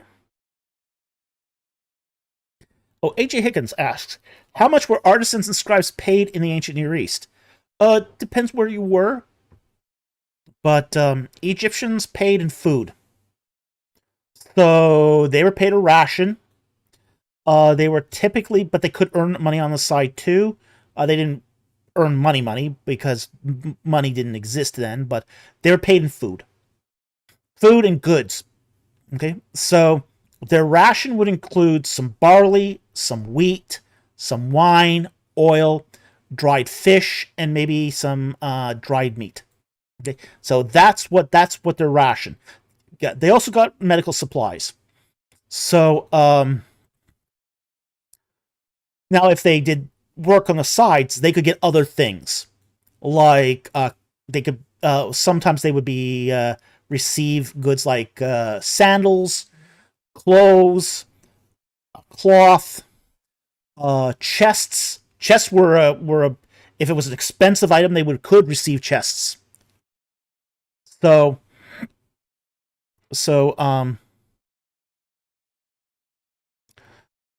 that's sort of how they they could even receive livestock. That wasn't unheard of either, where they might receive like a lamb or a donkey. So it really would depend upon what was being traded for. Like for example, stay in the studio. So it would depend a lot upon what the good was in mind. Like, for example, tables and chairs, really expensive. Beds were really expensive.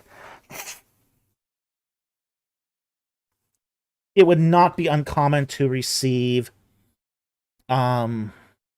say, livestock in exchange for those things. Coffins, too, really expensive. Beers for coffins, really expensive. So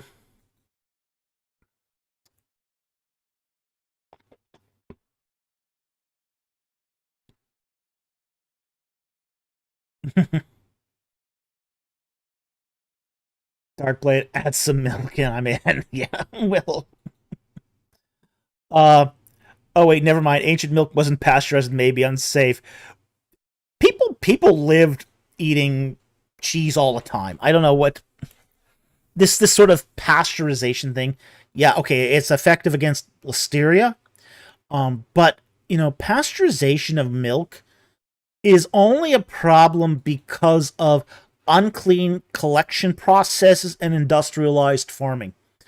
Like, for example, one of the reasons why pasteurization is necessary is because a lot of the milk is aggregated into holding containers where a unclean collection process can contaminate the entire supply.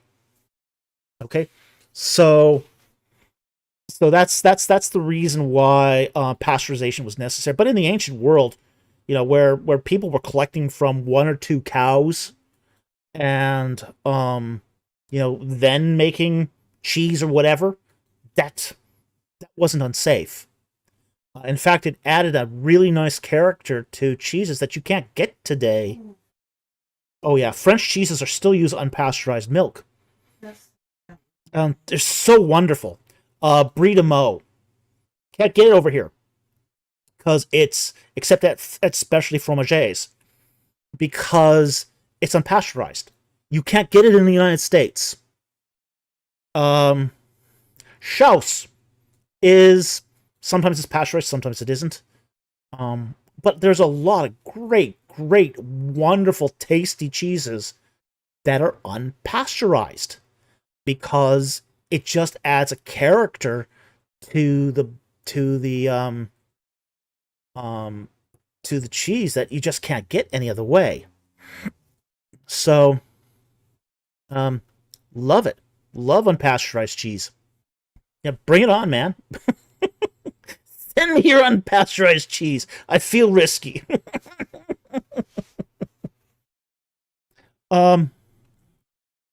Anagram cheese is like brie too. It depends on the brie. Okay. Some bries are pasteurized, some are not. It really, really depends on the brie. Like brie de Meaux. Brie de Meaux is not pasteurized. But there's other types of brie that are pasteurized. And you can actually make brie without pasteurizing the milk. I've done it. So you can make brie without it. It's just not as good. Brie de Meaux is just phenomenally good. I had it when I was over in England. Can't get it today because it was where I live. But yeah, it's just beautiful stuff. Beautiful things. Mama says foodie portion.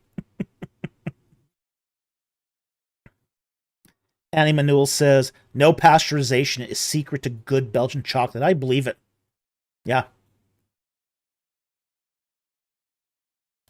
Andrew Graham, we lost a cheesemaker here in Australia, so we have certain cheeses that we can't get anymore. Oh yeah, when England started clamping down on unpasteurized cheeses, it was horrible for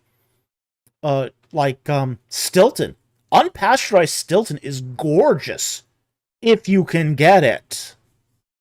You can't get it anymore in England because unpasteurized milk was deemed unsafe. You could import unpasteurized cheese from France in England, but you couldn't get a British Stilton that was unpasteurized. It was a terrible tragedy to the cheese industry.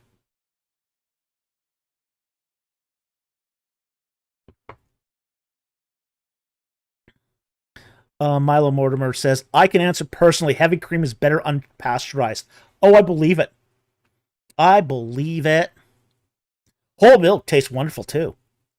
I mean, whole milk, unpasteurized whole milk is just gorgeous. I mean, if you ever want the best chocolate milk of your life, unpasteurized whole milk is just a beautiful thing.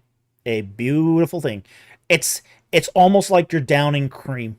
It's best chocolate milk ever.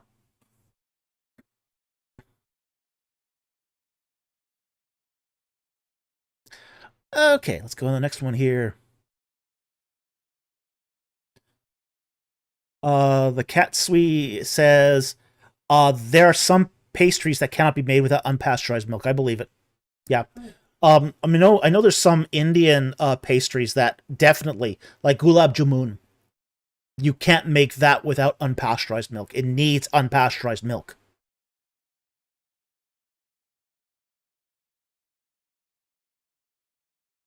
Okay. Let's move on to the next super chat here.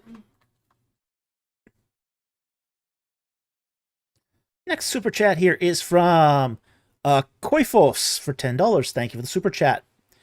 Is John 6:48-58 about the Eucharist? Maybe, let's see. All right. John 6:48-58. And let us read the passage. Okay. This is, I know where this is going to go. Okay. Let's start with verse 45. And we'll read the rest to 58. It is written even in the prophets, and they shall all be taught of God. Everyone who has heard and learned from the Father comes to me. Not that any man has seen the Father, except the one who is from God. He has seen the Father. Truly, truly, I say to you, He who believes has eternal life. I am the bread of life. Their fathers ate manna in the wilderness, and they died. This is the bread which comes down out of heaven, that I may eat of it and not die. I am the living bread that came down out of heaven. If anyone eats this bread, he shall live forever. And the bread also which I give for life is of the world is my flesh. The Jews therefore began to argue with one another, saying, How can this man give us his flesh to eat? And Jesus therefore said to them, Truly, truly, I say to you, unless you eat the flesh of the Son of Man and drink his blood, you have no life in yourselves. He who eats my flesh and drinks my blood has eternal life, and I will raise him up on the last day. For my flesh is true food, and my blood is true drink. He who eats my flesh and drinks my blood abides in me, and I in him. As the living Father sent me, I live because the Father, so he eats of me. He also shall live because of me. This is the bread which came down out of heaven, not as the fathers ate and died. He who eats this bread shall live forever. Okay. Now, this is not talking about the Eucharist, as much as Roman Catholics and some Eastern Orthodox think it is. It's not talking about the Eucharist. There is no mention of the Lord's Supper here at all. Okay? But it's very, very tempting when the Lord talks about the Eucharist in other passages to make this comparison to John 6. Okay? Very tempting, especially when you get a transubstantiation kind of theology working here. But what's going on here is Christ is not talking about at all, he's not talking about Eucharistic ritual here. What he is talking about here is the hard words of Christ. Those who follow him have to die to him. Okay? And what he's doing here is using something that's abhorrent to Jews to do this. Okay? He's using the idea that you have to do something that is going to rub you the wrong way, which is you are going to have to accept the hard teachings of God. And much harder teaching is this than to compare his teaching to the consummation of flesh and blood. Okay, and many disciples turned away after this and basically said, "This teaching is too hard to understand." He is not using this in a literal sense, but a lot of the Jews took it in a literal way and said, "You know, this is just too difficult. I can't wrap my head around this." So many of his followers dumped him at this point. In fact, it goes on at the end of the passage saying many followers left because they couldn't wrap their mind around this idea that his teaching is going to be one that consumes himself, that he's going to give himself as a sacrifice. So, yeah, they want him as a conquering king, not as a sacrificial lamb. So he's going to use this idea of the sacrificial lamb as the bread of life, and he's already going to start saying, "I'm the bread of life. He who eats my flesh and drinks my blood, has some position with the Father." So, yeah, Andrew says, "Are you going to leave me too?" He asked the 12. Exactly, yeah. Yeah. So, they were considering it. Yeah, they were considering leaving too, because this was too hard, too difficult. But what Christ is doing here is he's starting to winnow out the followers. Yeah. Much harder. Yeah.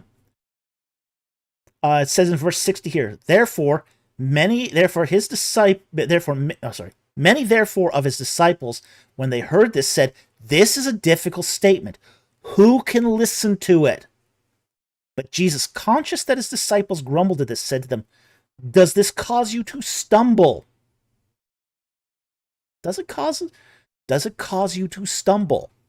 That you will have to do what might be uncomfortable to follow him?" This is a qualification test. It's a qualification test to his disciples. Are you going to pick up your cross and follow me? Are you going to do what is uncomfortable in my name? It's not the easy road. This is one of the things I really sort of rail at, when bugs me when I hear atheists say that Christianity is just a crutch. If it's a crutch, it's the worst possible crutch.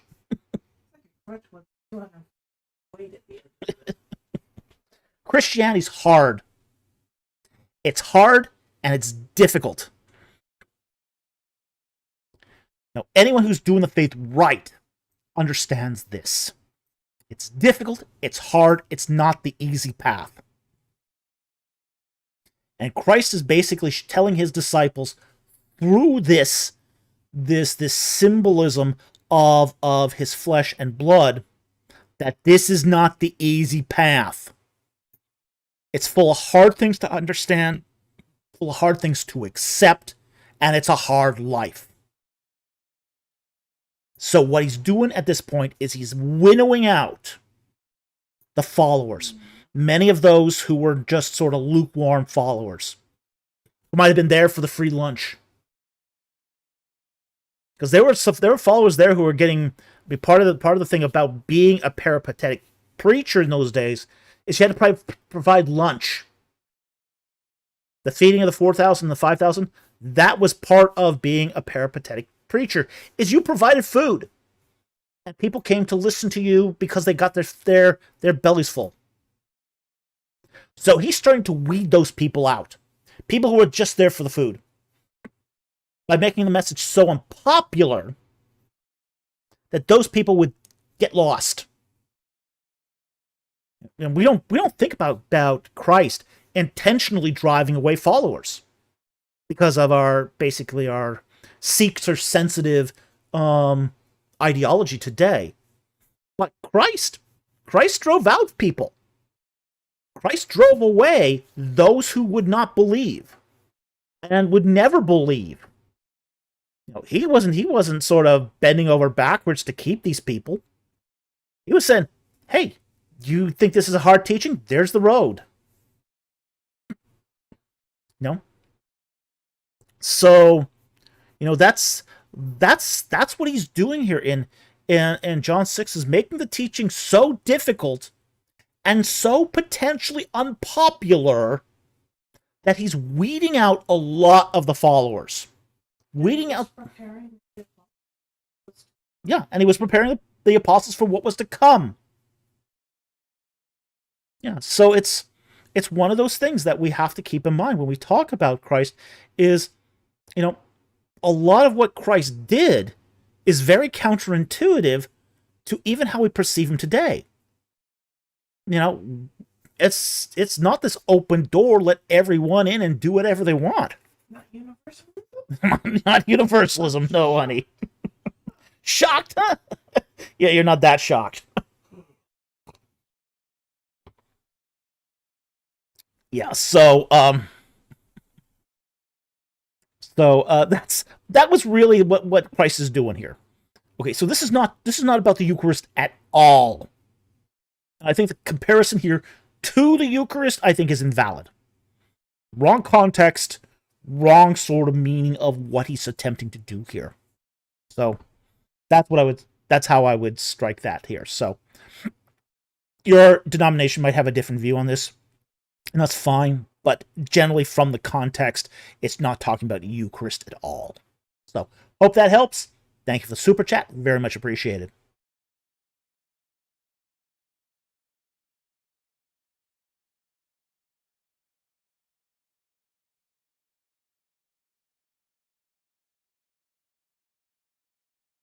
Ryan Cohenkamp says, and who then invented the typical crucifixion then?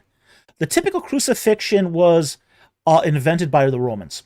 Okay, the one, what we would call the stauros crucifixion, which used a cross. Okay, where you had one stake in the ground and then the sidebar beam was hoisted up. Okay, that the stauros crucifixion was invented by the Romans. But crucifixion had been around a long time before Rome ever got to that.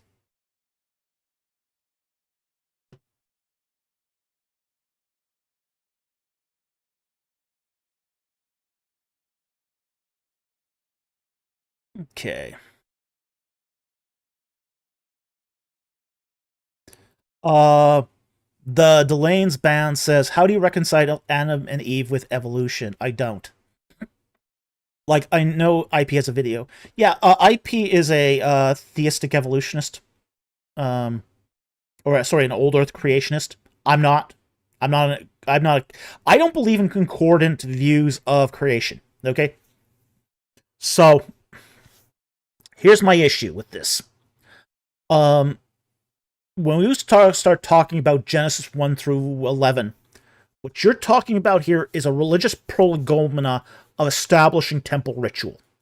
That's what you're doing there. Establishing the rituals of the tabernacle. That's what you're being shown here in Genesis 1 to 11. So to try to take that and to reconcile that with a scientific point of view misses the point completely. Okay? And this is the problem I have with sort of concordant views. And a concordant view is where you take the Bible and you try to mash it together with some scientific view. And there's a lot of these running around. You know, every form of creationism is a concordant view. Theistic evolution is a concordant view. Even panspermia is a concordant view. Okay? And I just don't think that does justice to the text. So I would much rather here keep views of origins, scientific views of origins, separate from, say, the ritual views that are presented in Genesis 1 through 11. You're not going to be able to mesh them together, not without doing violence to the text that subverts its original meaning. Okay? So I think that's really important to understand here when we talk about this. So I don't attempt to reconcile Adam and Eve with evolution at all.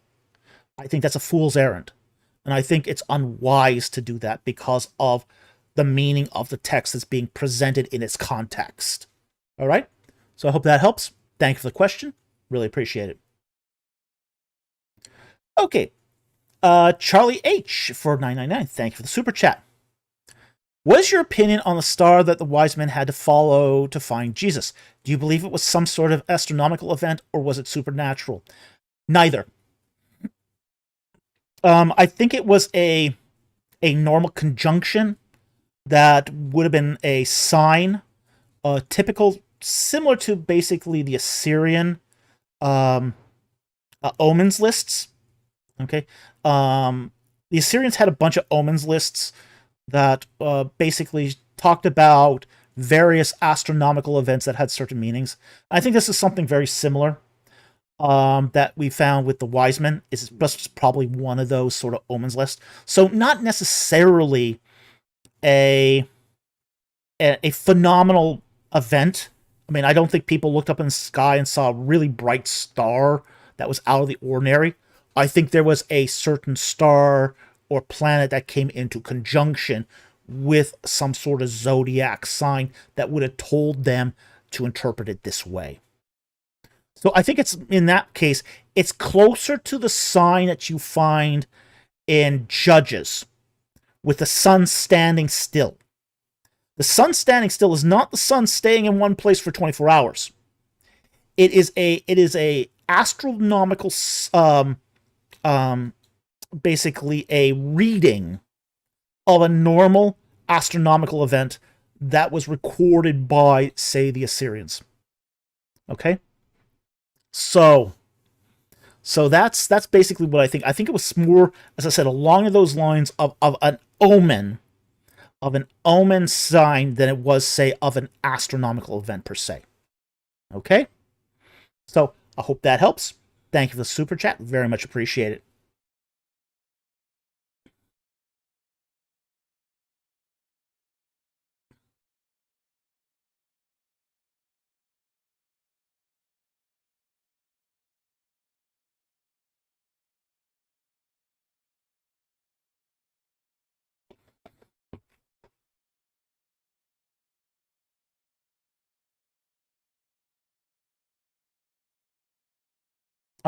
This is an interesting question here.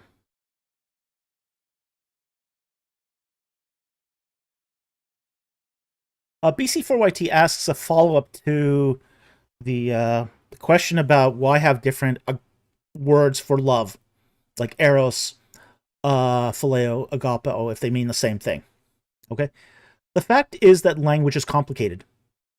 And languages pick up words because of, say, events that come along.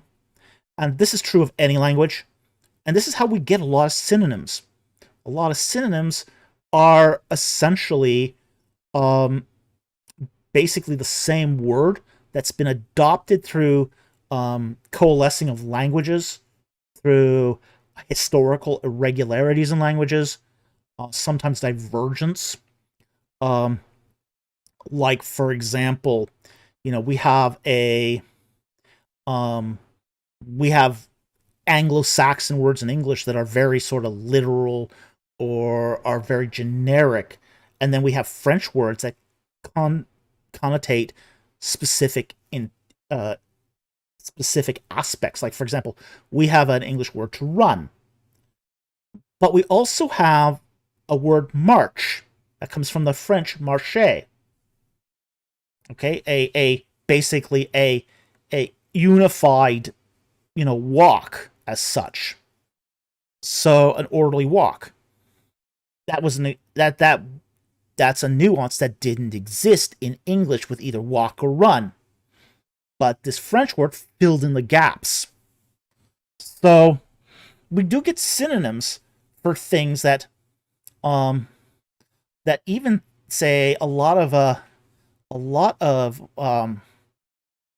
like stop and arrest. Arrest is a French word.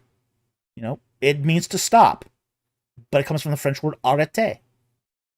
So languages just do these things where, like, as I said, in the case of phileo versus agapo, in the case of phileo and agapao, they mean the exact same thing. But in the case of phileo, it became connotated with phoneo, which means to kiss. So you wouldn't want to say, I phileo my brother, if you and someone overhear that and think, oh, he's kissing his brother. So agapao started being used to sort of provide a distinction between that mishearing. So um yeah, they're not always perfect synonyms, but sometimes perfect synonyms do exist because they're because of the history of language. We're coming to a point in language at this point in modern readership too, and I want to make this I'm going to be doing a Substack for Tuesday, which talks a little bit about something like this. There's a frightening trend that's occurring right now in literacy in our country. We are losing semantic range. Okay? We are losing semantic range. Readers in general are losing semantic range. They are starting to move towards a concordant meaning of words. Now, this is not the same concordant as, say, when we talked earlier about, say,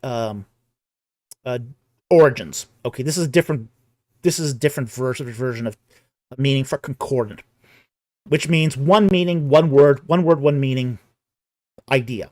And that's a concordant translation, and that's a concordant meaning, where you have one word which means only one thing. What's happening right now in American literacy is American readers are starting to lose nuance. They're starting to lose nuance as they read.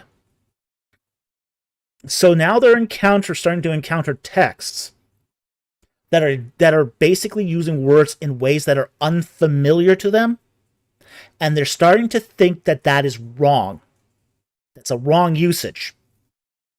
I actually came across this recently with some of the readers of my third novel, where the protagonist snitches a roll of tape. She snitches She snitches a roll of tape. Okay.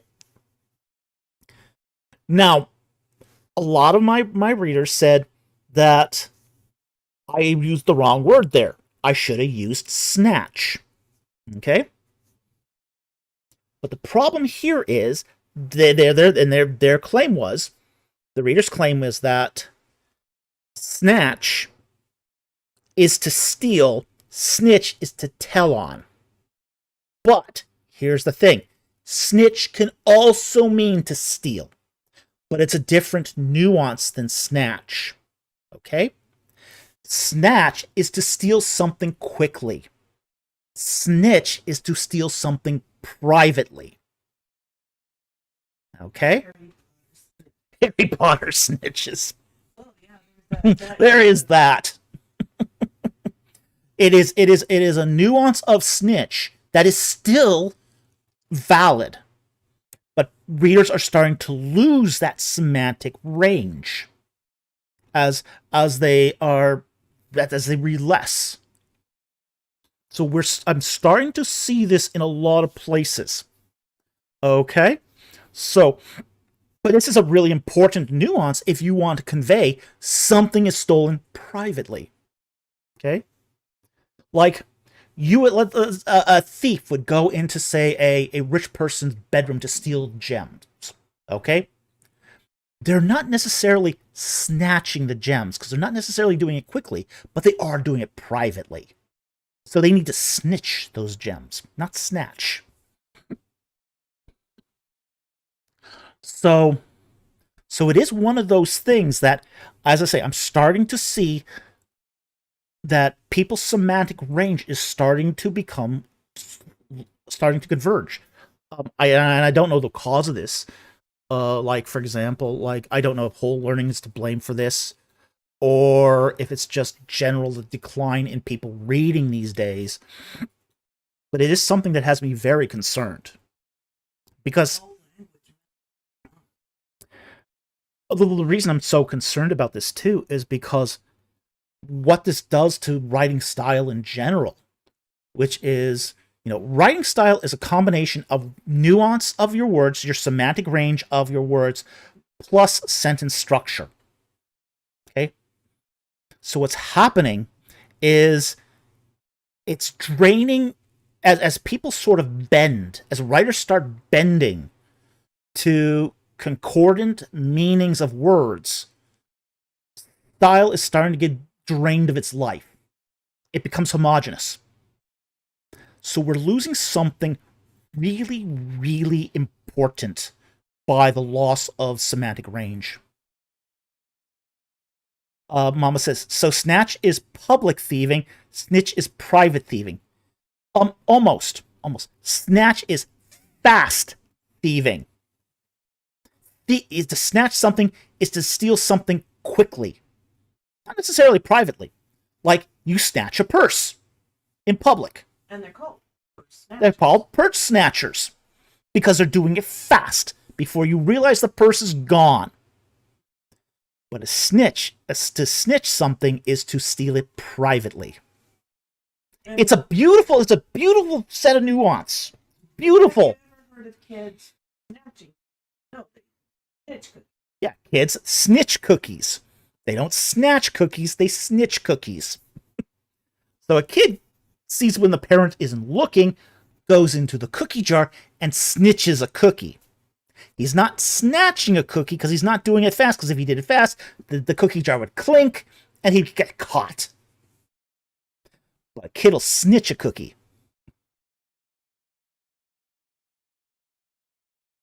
Dog will snatch. Oh yeah, dogs will snatch food because they have no style. We've seen bunnies snitch cookies. Oh yeah. Yeah, They like me. they like being sneaky.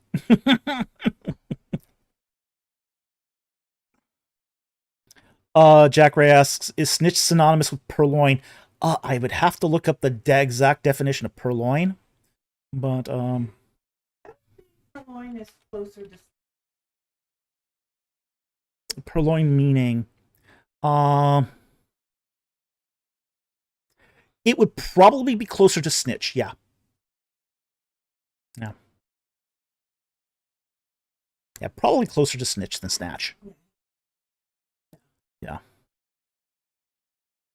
Yeah. He says, no, I'm saying it is. Yeah, it's correct. Yeah, snitch is synonymous with purloin.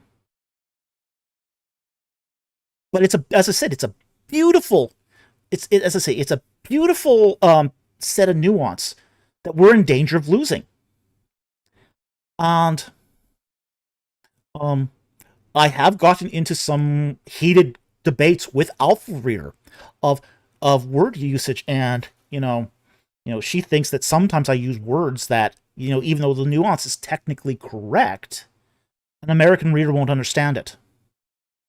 That's we've both kind of come to this conclusion that, yeah, that's probably a pretty dangerous precedent to dumb things down to what people will necessarily understand. Because that's what's happening. Is that's what writers are doing. They're starting to dumb down their writing. They're starting to dumb down their writing, and I think this is just making literacy worse, not better. So,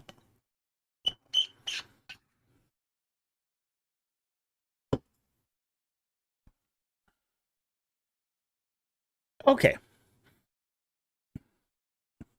Emmanuel, are the cookies personal experience? What? Rabbits snitching cookies? Oh yeah, we know this firsthand. Okay. Let's move on here to the next one. All right, next question here.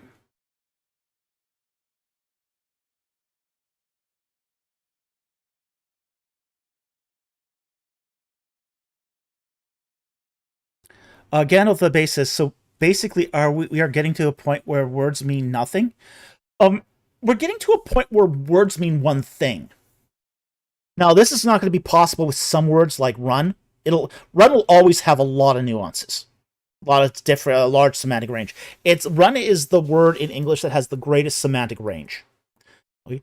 But we are going to see that that as semantic range becomes smaller and smaller among lesser known words, we are going to start seeing those nuances become stripped away to one word, one meaning kind of ranges, and that's a loss for the language. That's a loss for the language. We're seeing this happen really, really fast. So I think it's tragic. I think it's really, really tragic. So, Mama says, I love learning new words. Today is a new definition of snitch.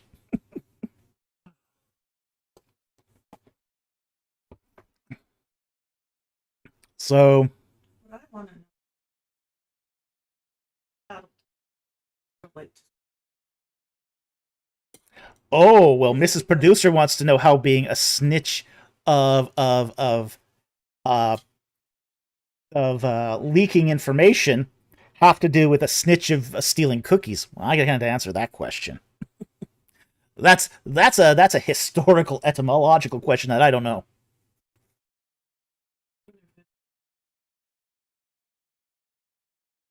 It could be the fact it's done in secret. Who knows? That's speculation.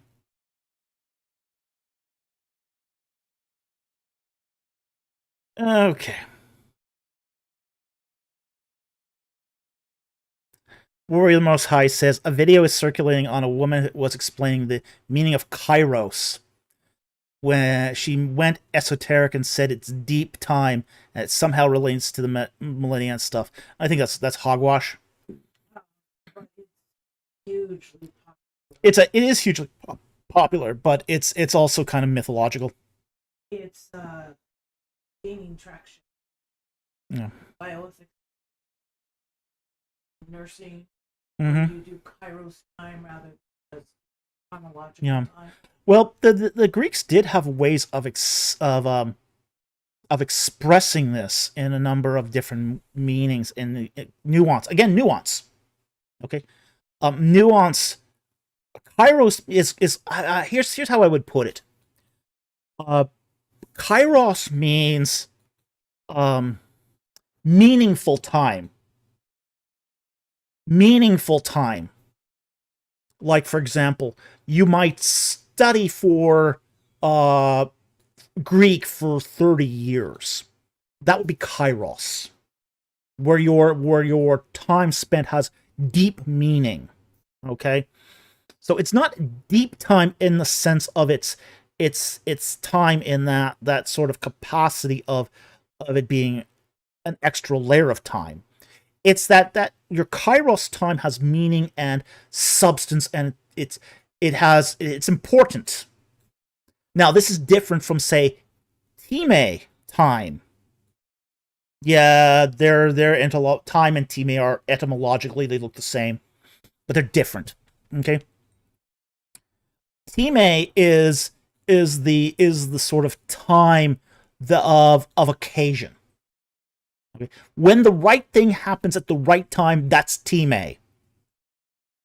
So it's time is more assigned to causality than, say, kairos, where kairos tends to be more ideas of significance and meaning.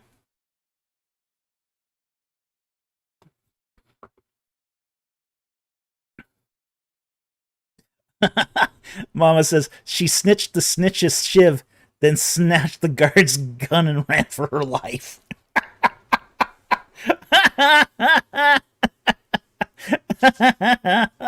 That's a great way of expressing it. Yeah, perfect, perfect. Love it, love it.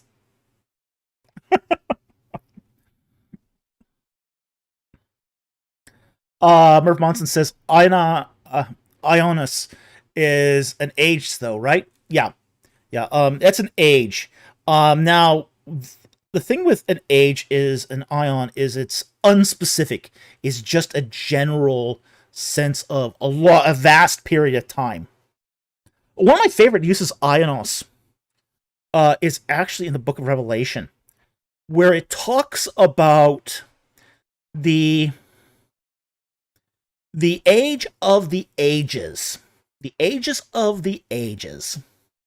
That and it's often translated as forever and ever, but think of it this way: it's more like forever the ages. That is a really, really long time. You know, the ages of ages. And I love how that sort of gets almost recursive. It's almost recursive that use of the ages of ages, and it's just a beautiful construction in the Greek, because an age is a long time, you know. But all the ages of the ages is just an incredibly interesting use of the Greek there. Just a beautiful, beautiful usage of it. So it's also why I don't buy the annihilationist view too. But that's sort of a side issue, because the punishment of those who followed the beast, that's their punishment is everlasting, is torment of the unto the ages of the ages. So if there is a annihilation, it ain't happening anytime soon. So yeah. All right, so let's move on here to the next one. But again, beautiful Greek. Beautiful Greek.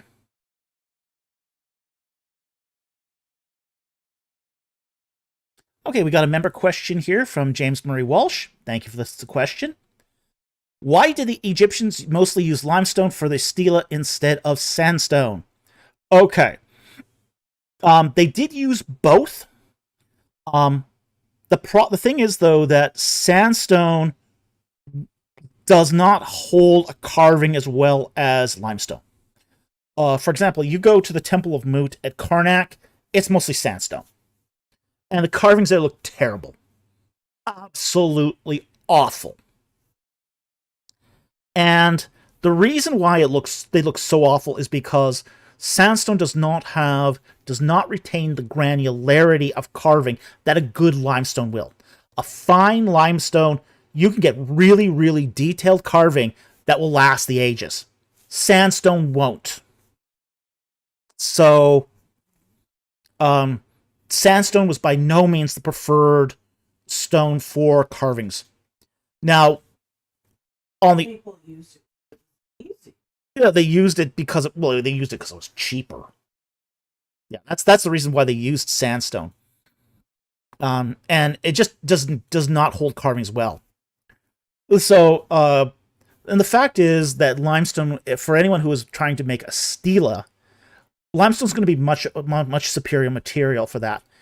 Now, there were other materials that they did use for stele too. They used granite for stele. Okay, that's the other thing that they used. So it depended on how much you could afford. Okay, if you're doing, say, a family dedication stele, like for example that were lined at Abydos by the thousands, most of those are limestone.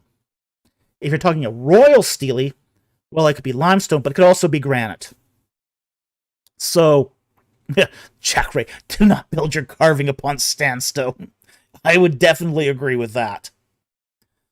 The temple walls, as I said, a Temple of Mut, they're sandstone. It looks like garbage, and it held the text like garbage.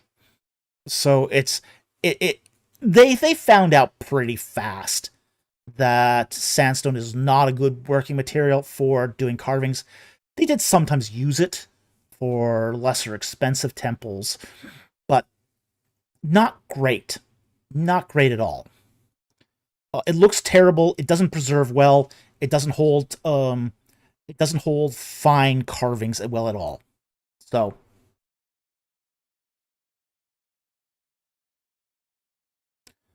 Dark Blade, granted, that's physically too hard to scratch by bronze. All those stele must have been written by aliens. Oh no, no, no. Granite is not nearly as hard as people think. What was its Mohs rating again? Granite Mohs scale. It's between 6 and 7. So it's granite is it's harder. It's harder than feldspar and softer than quartz.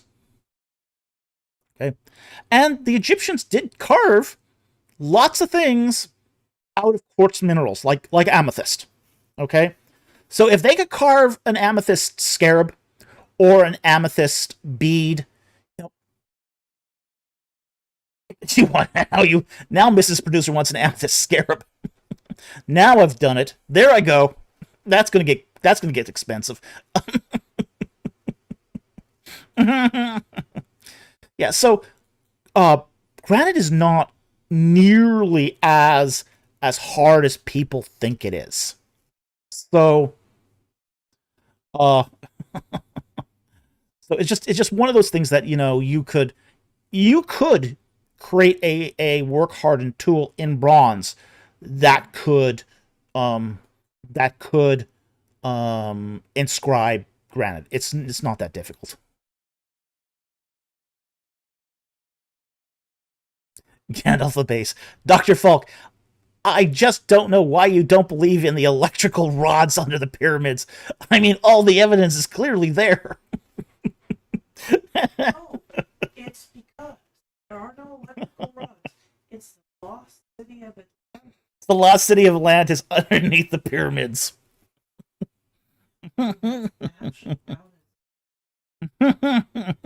Yeah, I know. You can do ground penetrating radar. There's no giant tunnel. Uh, Granite is quartz and witch rock. It's three minerals actually. Um, don't remember what they are. Granite is, look it up. It's quartz, feldspar, mica, and those are the main three. Is quartz, feldspar, quartz, and mica. So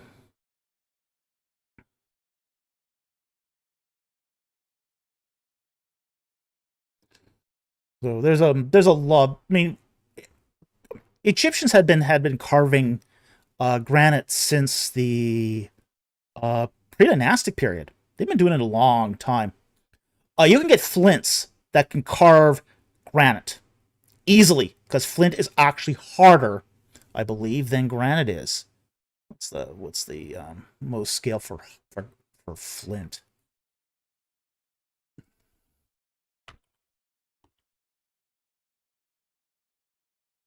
It's 6.5 to 7. So it's on that high range of hardness as far as that goes. So yeah, there are I encountered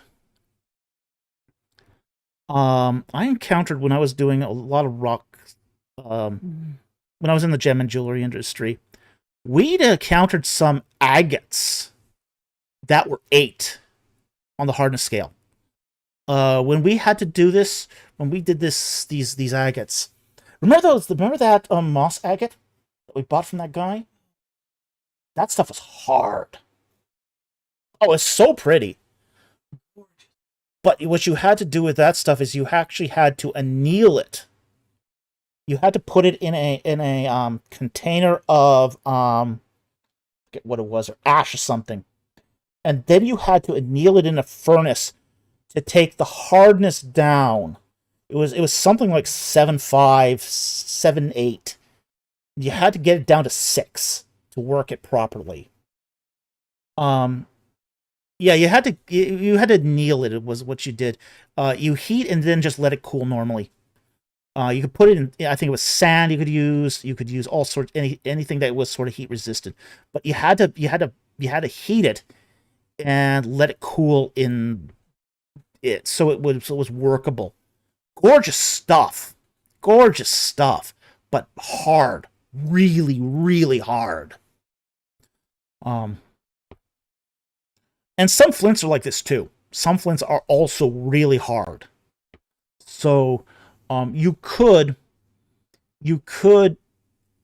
carve granite using flints. You could use hardened bronze tips.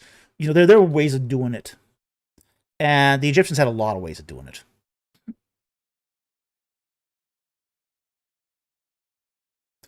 Um,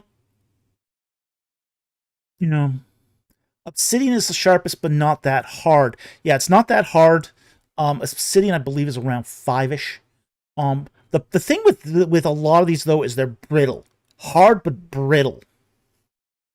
So, Obsidian is one of those things that's incredibly. It's not that hard, but it's really sharp because of its brittleness. Will take on a very sharp edge. Yeah, yeah, it'll cut you to the quick if you're not careful with Obsidian.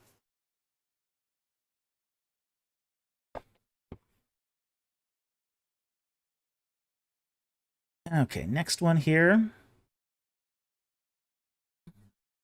is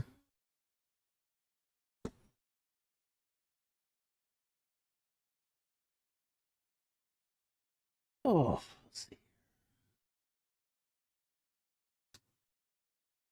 Bunny acting up.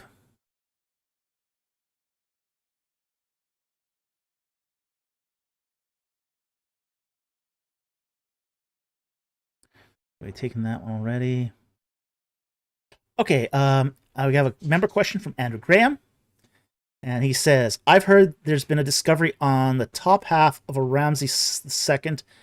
Is any proof of this or just a rumor? There is a Ramses II statue where the top half has been found.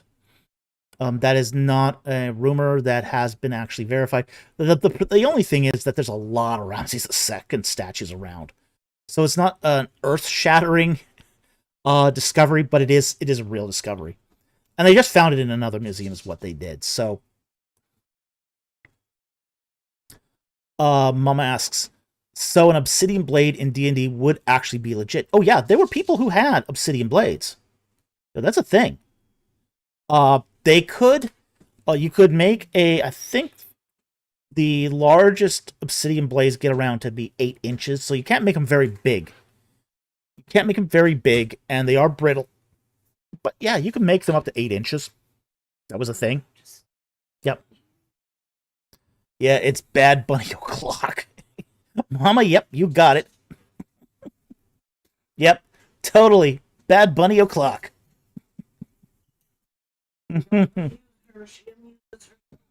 Yeah.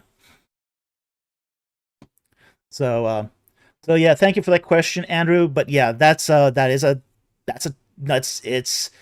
not a rumor. It was a discovery. But again, not a there's lots of Ramses statues. The guy was an egomaniac. Mama says 8 inches, so a dagger, short sword. Dagger. But swords up until the Iron Age were typically very short too. Like asking for reasons. Hopefully good reasons. But think dagger here. Basically until the Iron Age, swords were typically very short. Like the Egyptians used these khopesh that were under 13 inches, and that was considered a sword. Okay? Now, there are Levantine swords that have been found that are bronze Levantine swords that were 6 feet long. And they're thick, and they're heavy. Again, we don't know if these are swords that were used in actual combat or just for show, but they're big. We don't know why they were big. We don't know how effective they were in actual combat. They weigh a ton. It didn't have to be Conan and Barbarian. Yeah, you had to be Conan the Barbarian to use them. Yeah.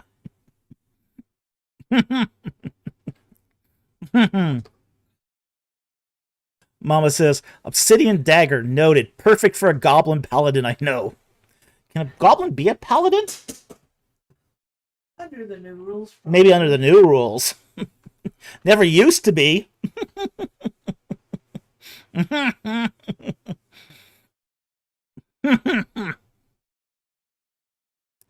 Okay. Next question.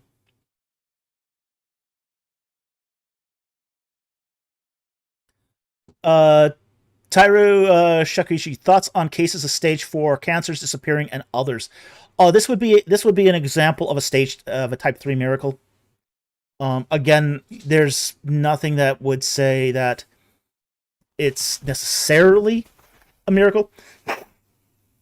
Cancers can go into spontaneous remissions.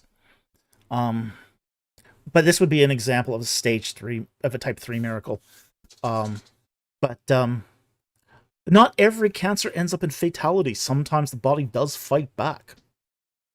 But again, it would be a personal miracle, but not necessarily, say, a proof of say, the divine or anything like that.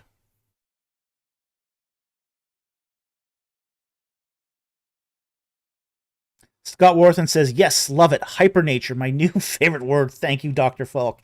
Well, hypernatural is very interesting because it's hypernatural is not supernatural.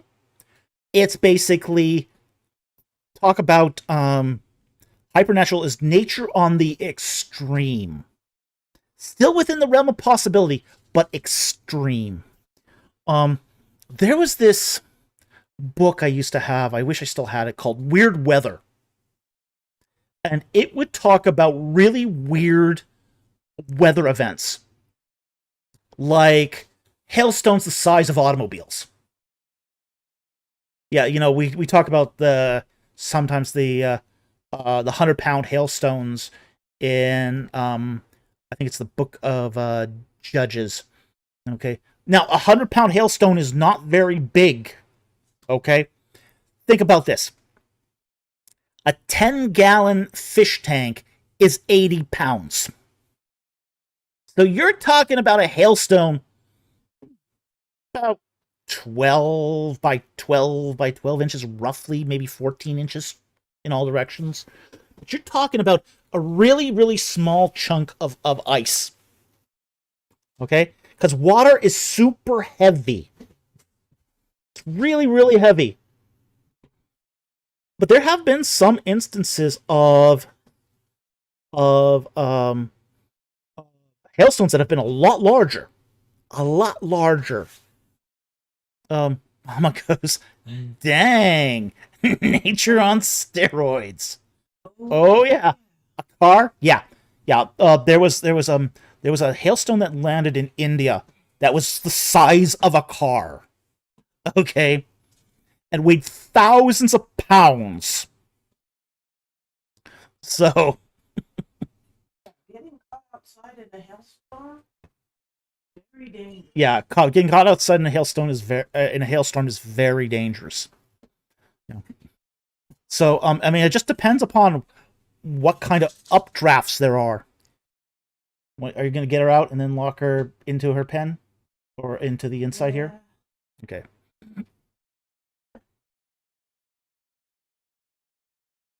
Yeah. So I mean, talk about hypernatural. Car-sized hailstone is certainly hypernatural. So there's also been colored rains, like red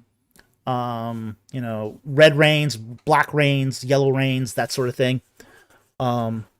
So yeah, there are hypernatural weather events that do happen, and wind set downs are another example of a hypernatural event.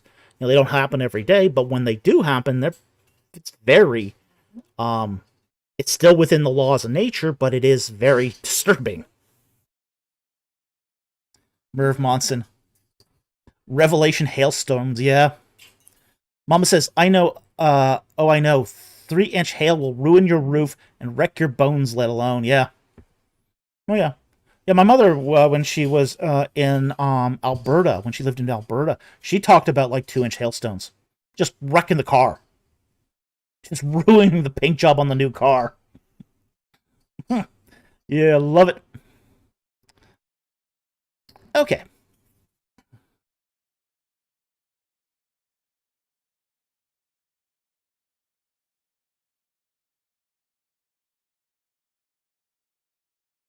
Rick Luciano. In 94, hailstones the size of mountains struck Jupiter. They were from a comet. Yeah, comets don't really technically count as hailstones because they're not produced the same way. A hailstone, the way a hailstone works is it's a combination of an updraft and a downdraft that where there's a differential in humidity and in temperature. So what you have is normally heat rises. Heat rises. When heat rises, it brings up humid water. Okay, water vapor. So with the updraft, the heat rising updraft, you've got above it a cold spot. Okay, cold spot. What happens is it starts this updraft and downdraft starts circulating. And as it's circulating, ice crystals form that start collecting on itself. Each time it goes down, it picks up a little more water from the hot updraft. Goes back up, gets frozen, comes back down. And that updraft, downdraft thing ends up becoming your hailstones. So, yeah, that's how hailstones are made. Comets aren't made that way, so comets are not hailstones. But Um, but interesting.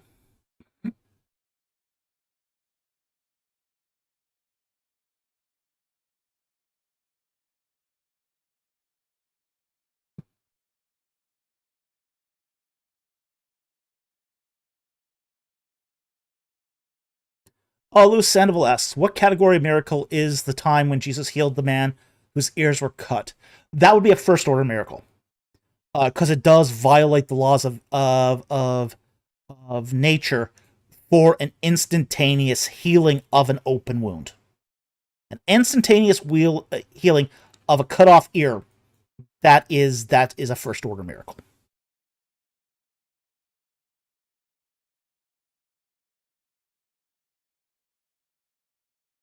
Okay, James Murray asks, I think you missed my super chat. Well, let's just see. We're still at 926. I think I found it. Dude, you just got to be patient, man. We're taking these in order. And I think it's this one you're talking about here. And this is now your turn. So, good timing, but yeah, you just got to be patient because we do get them all. If we do miss them, we will go good for it. If not this week, if we just this is our policy, by the way. If we miss it this week, we will take it next week. So that's how we do. But we do take them generally in order. Okay, order that they're put in. Okay. Thank you for that $5 Australian super chat. He says it seems most Egyptian stela were made from limestone. Some were made of slate. I think you mean slate, not stale. Basalt or granite. Why is sandstone not more popular? And I think we touched on this already, which is sandstone sucks. It's awful. It doesn't make for good stela. Because here's the thing with what you want with a good stela is you want that recorded for perpetuity. And sandstone is just not good at this. It does not stay. The surface does not. Yeah, James, I know YouTube does delete chats, but we keep track of these. We keep. One of the things is once we go sort of on the air, all the super chats are sort of are recorded in OBS Studio, and we make sure that we keep track of all the super chats that have led up to it. So we're constantly checking through the week for super chats that were done before the chat, before the stream, and we keep track of them through the stream. So, so yeah, we keep very close track of the super chats. Non super chats less so, but the super chats we are very, very careful about. Okay, so why not sandstone? Because it was garbage. Nobody wanted it. Everybody in ancient Egypt knew it was garbage. So that's really why it just doesn't hold well. It doesn't hold paint well. Like here's the thing with limestone, you could paint limestone. Limestone, and one of the very popular options with a limestone stela is to paint it. We got lots and lots of examples of painted limestone stele. Egyptians like color. If you try to apply paint to sandstone, the paint soaks in the sandstone, and you don't get the color. I mean, I have tons and tons of photographic examples of painted limestone stele. You can paint limestone really, really nice. The color stays, it stays permanent, and there's something there for the ages to see. So, that's one of those things that it's just not good material. So the Egyptians didn't use it. Sometimes they used it for structural work. As I said, they sometimes used it on cheaper temples, but just not good to work with. And it didn't, as I said, didn't hold carvings well, doesn't hold paint well, it doesn't have good resilience over time. If it gets water soaked, it'll crumble apart. This is one of the things we saw at say the Temple of Mut, because the Temple of Mut has such a high water table. A lot of the inscriptions at Mut just fell off, even though it was solid sandstone, because it just breaks apart. It just doesn't do a good job of what it does. So anyway, I hope that helped. Thank you for the super chat. Very much appreciate it. Yeah, so the short answer is sandstone sucks.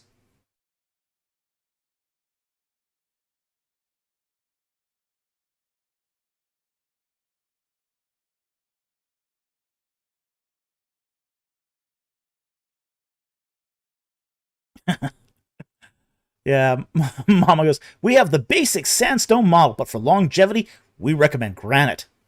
Absolutely. Limestone does a great job too.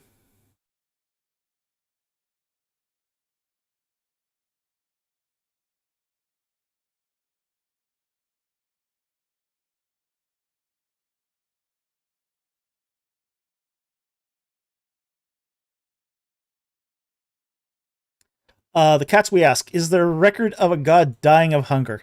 No, not in ancient Egypt. Uh, there are Assyrian, sort of Mesopotamian gods that are basically said to be starving to death, huddled in fear in their temples. Okay, in Egypt that wasn't so much a thing. Um, Food offerings to gods in Egypt had something different. Now, it was meant to feed the gods, but the gods didn't starve to death in ancient Egypt. What you had more uh, in ancient Egypt is food offerings were more an was more of a what we call reciprocal economy. Now, what is reciprocal economy? You give the god bread, he eats the bread, then he gives you back a lot more bread. So you're giving to getting. This is reciprocal economy. This is how offerings worked in Egypt. You want wine? You give the god wine. He uses the wine, drinks the wine. In theory, the wine was really actually recycled and priests drank it, but hey. But you got out of it more wine. You wanted gold? You give the god gold. God takes your gold, gives you more gold back. Okay? So, gods in Egypt didn't really starve to death. Not in the way you find Mesopotamian gods do. Okay? BC4YT, give 1 Bitcoin, I will definitely give you more. The original Bitcoin scam. Yeah. Yeah, that's kind of how it worked in Egypt. You know, you give to get. That's how it all worked. That's how the sacrificial system, the offering system in Egypt worked. Is you gave something to get something back. Again, reciprocal economy. BC for white, give bread coin, please. Yeah. Yeah, something like that.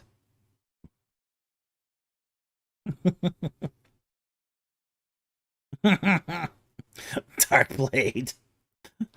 Amon Ray thinks your wine tastes are like crud. Therefore, he'll give you a lot of even worse wine.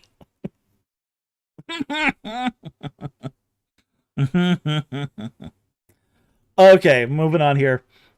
Because the natives are getting restless that their super chats are not being addressed. Okay. Uh RM Boldhead asks, your reliquary of the dead books considered to be Christian art. How exactly are they Christian? They are Christian in the respect that they use Christian themes. They use the mythology or the underlying spirit world that is found in the Bible. So we do find primordial gods in the Bible. It's what we're talking about when we talk about the book of Jude, where it talks about the spirits who didn't hold their abode.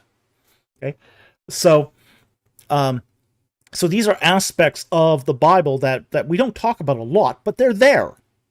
For example, we do talk about there's themes like prayer. Prayer is used in the War of the Gods books. Not book one, but certainly book two. Book two, book three introduce notions of prayer. Okay, so there are a lot of Christian themes in these books. So that's why they're considered to be Christian art, because they're looking at the world through a Christian lens. We're not preaching the gospel at people because that'd be annoying. Okay, we're not doing stupid conversion narratives at the end of the books. A lot of them are. Let's they are very contrived. Okay, so that's why it's considered to be Christian art, because we are looking at it through a Christian lens. We're looking at these topics through a Christian lens, with Christian themes, with Christian background information. So that's why they're Christian art, is because of that we're not giving it to you overtly. We're giving it to you as part of the story itself.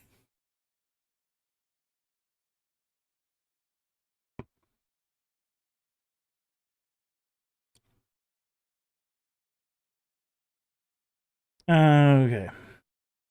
Darkly Goes asks, did any of that prayer include requests for the downfall of the scumbag youth pastor character? No, it didn't. Um, you'll see it at the end of you see that prayer used in the latter half of All the Stars as Angels, where say the androids start praying, and at one point, Pierre is asked by Neva, uh, you know, does this prayer matter? You're an atheist. Why did you teach them to pray? And he tells her why, and what prayer means in the greater context of their situation. So yeah, that's where prayer is introduced there. Danny Dement. But Dr. Falk, it's not Christian unless you have an atheist strawman villain you brutally kill so he can have a deathbed confession. Oh boy. Yeah, that's from God's Not Dead. The trilogy. Wow. Yeah, that was kind of cringe. Okay, next let's move on here. Try to get all the super chats in.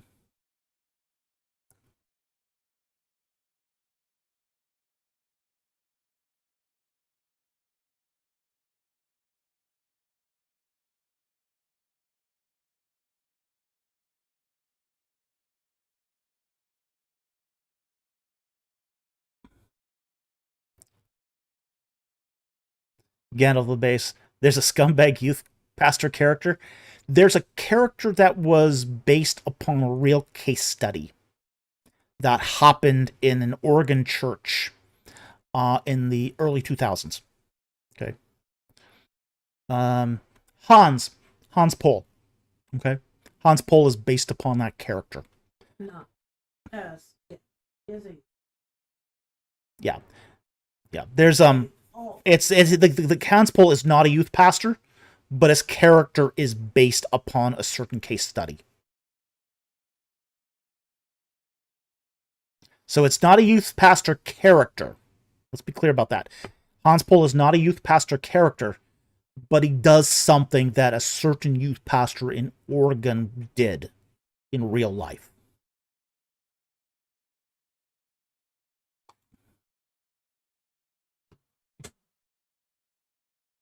Okay, we're up to the 950s now. Yeah, I know.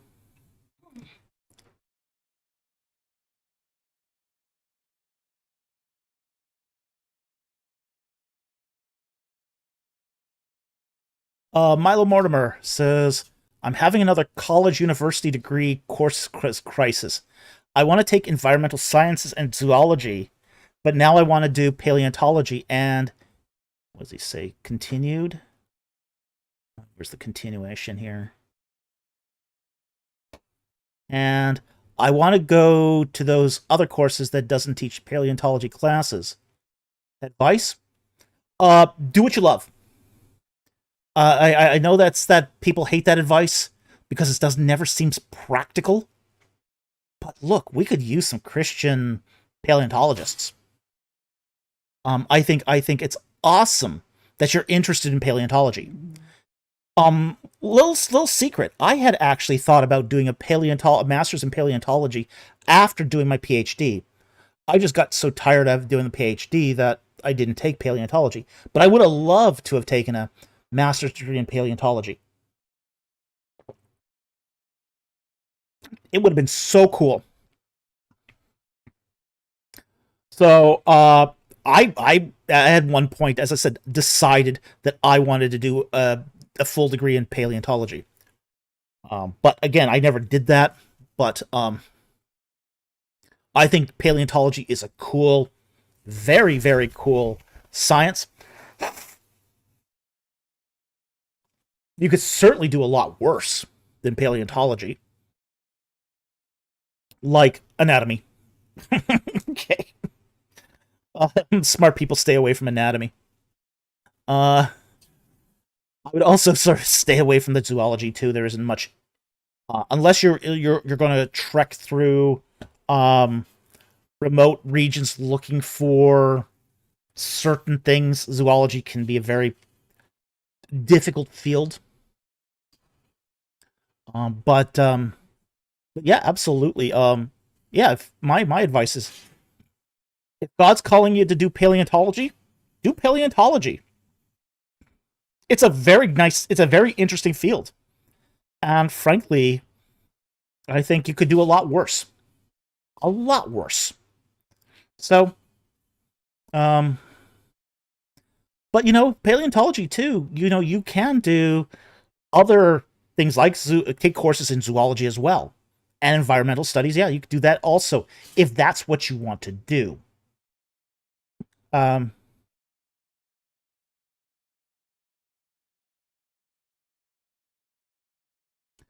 but here's the thing.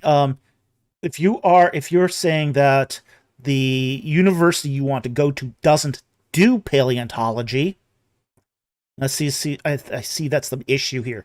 Is I wanted to take she says I want to take environmental sciences and zoology, but now I want to do paleontology, and the university um I want to go to for those other courses doesn't teach paleontology classes. Here's the thing you can do. Okay. It is January. I don't know where you are in the matriculation cycle here exactly, but I think you still got time. I would go, if you want to do paleontology, go to a university that teaches it. Yeah, it's probably going to be more expensive. I'm not gonna sugarcoat that for you. I will say this: all the cool fields are more expensive. Okay, okay. She graduates this year, so start getting your applications out now. Yes. Okay, don't Biggest wait. biggest thing out. Yeah, get your applications out now. Um, so you don't have a yeah. If she graduates this year, you want her to go directly. You want her to be streamed right into the college of choice. Okay. Um. So I would highly recommend that, getting her streamed right into the college she wants to go into. Look at which ones give you paleontology. Apply there. Yeah, I know. I know, Mama. I know. All the cool fields are more expensive. I understand completely. Look, I'm the poster child for this. The cool fields are more expensive. Uh, you're gonna be paying for things that okay, sciences are more expensive anyway than arts. So you're gonna be paying lab fees because it's paleontology is in the sciences. Okay, so That's going to make the degree more expensive. The lab setups are more expensive. Okay. She's probably going to have to take introductory biology, chemistry, but she'll probably have to take something like microbiology or physics as well. Those are always going to be more expensive because the natural sciences are more expensive in the fields in their education. So, but that's probably the thing that you have to keep in mind, that all of those fields that are, let's say, not a liberal art are going to be more costly. Egyptology is really expensive if you want to take that. It's really expensive because, again, very few colleges offer it, and those that offer it tend to be more expensive. And paleontology, a community college is not going to offer that. A community college is not going to offer you a paleontology degree. They don't have the lab. Okay? A lot of the stuff that you're going to do in paleontology is not just, say, book learning. You're going to get hands-on with fossils. You're going to do paleontology labs. What's involved in the paleontology lab? It's where you check out a fossil and you do a description of it or a microscope analysis of it or do something comparative with it. That's expensive.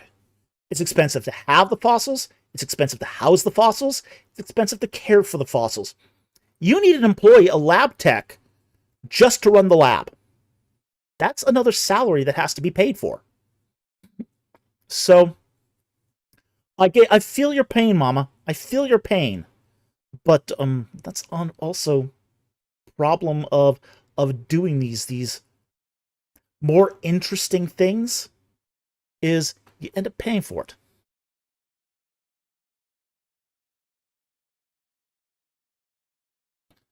Mama says, I suggested internships or apprenticeships to help pay for way. FYI, we avoid unsecured debt. Yeah, I know. And problem is that schools are at this point the worst kind of unsecured debt. You can never pay it off.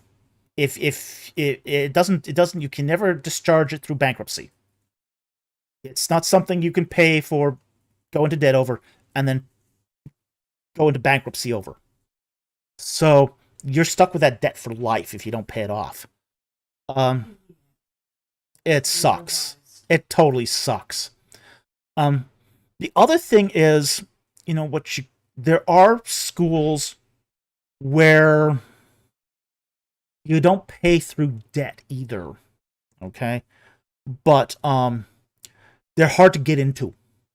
European schools are you're not going to pay off. You're not going to it's less expensive in, say, the short term, but it's also more difficult to get in. You're not going to get any internships in paleontology. Let's just be blunt about that. Paleontology, there's no internships. There's no apprenticeships. I mean, a lot of the high-demand, cool fields don't have internships and apprenticeships. Basically, the fields that have internships and apprenticeships are those fields with industrial or commerce applications. Okay? So, that whole work exchange thing only applies to certain fields. Like, for example, if you're doing computer science, yeah, you can get an internship or an apprenticeship doing, say, computer programming for a company. If you're doing a apprenticeship, if you're in, say, engineering, you can probably get an apprenticeship or an internship doing engineering sales. Okay. But paleontology isn't like that. Egyptology isn't like that. Theology isn't like that. So, So this is why these things get so expensive too. So um the and I will even say this: environmental science has internships, but a lot of them are unpaid. They're just for work experience. So you could send her on to an internship doing, say, environmental science, and she ends up paying more in living expenses than she does gets from the pay. And although there's a lot of unpaid internships right now, and it's a crime. It's a crime against labor. It's stealing, but they happen. So so yeah, as Kiara says here, God can open some amazing doors, and He does often. Um, but understand what you're getting into too. Okay.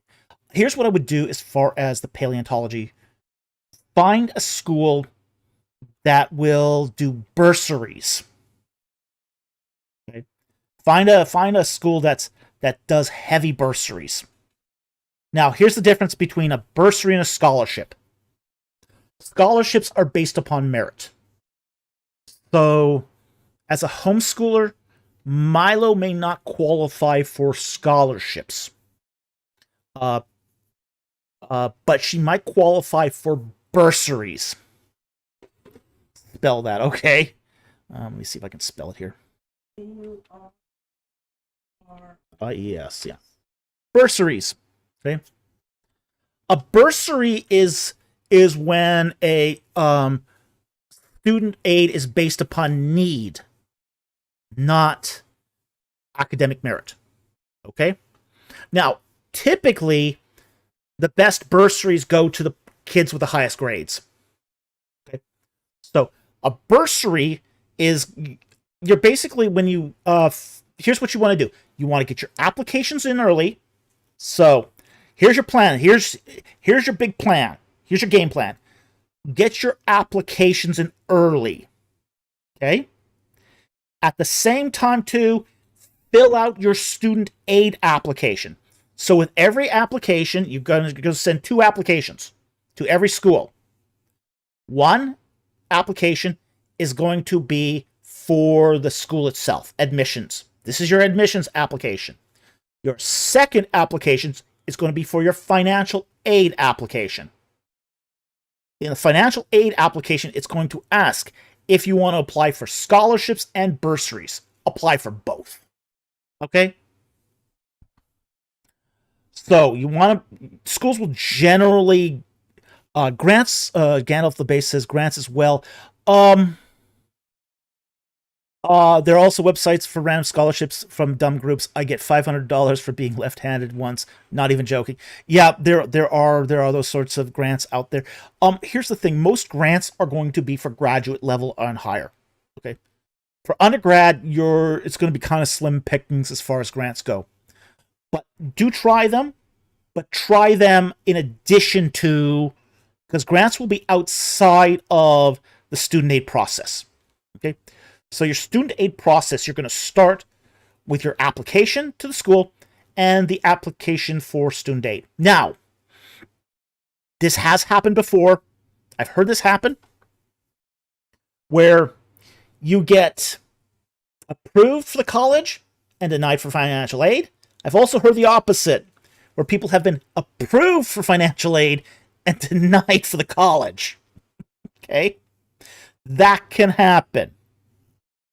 So, just to make you aware of the process here, that just because you get in on the financial aid doesn't mean you get into the school. And just because you get into the school doesn't mean you get financial aid.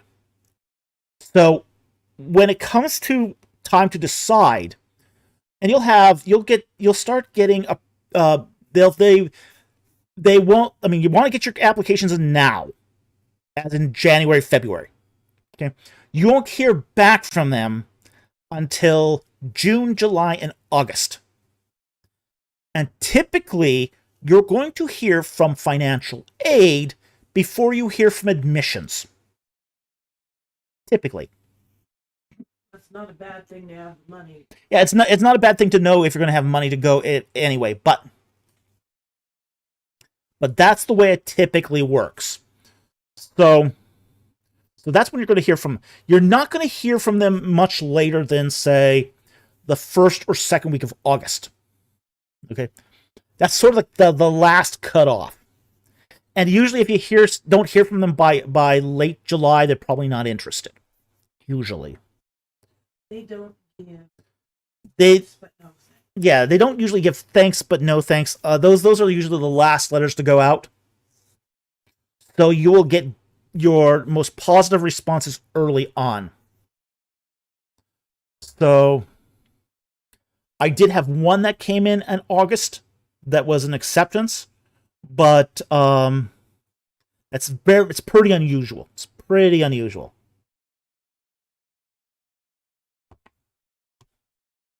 So there as I say, there are also some weird scholarships too that you might be able to get into as well. So there's oftentimes a catalog. Student Aid often provides a catalog of scholarships that you might be individually able to apply for. Like, for example, the David Letterman Scholarship. This was a weird one. Are you aware of the David Letterman Scholarship? By the host of Saturday Night Live? Or whatever. Not Saturday Night Live. Yeah, he had a talk show. Yeah. The David Letterman Scholarship is very unique. It only goes to C students. Because he was a C student. And he couldn't get financial aid. So David Letterman did a scholarship just for C students. You get some scholarships that are based upon, say, church affiliation. Churches give out scholarships too. There are some there's some scholarships that are basically for ethnicity. Got a weird ethnic past? There might be a scholarship there. There are some scholarships for farming communities. There are some scholarships for what they call what's it called now? First generation college students. If your parents didn't go to college, you might be eligible for one of those scholarships. There's a lot of them out there. There are industrial scholarships. Here's a weird one. Here's one that might actually apply to paleontology, which is oil company scholarships, because the oil companies use a lot of paleontologists. Okay? Look at the oil companies, because a lot of oil companies are doing stuff such as fossil analysis to find out where the oil is. Because all oil is ancient plants and animals that have been compressed into oil. Fossils are super important for oil prospecting. That there might be a good opportunity there for an internship too, or for sponsorship, is with the oil companies. So you really got to think outside of the box when it comes to scholarships. Find ways to get money. Yep, Milo, you got it right there. They need paleontologists to find those bands of carboniferous goodness. Yep, they do.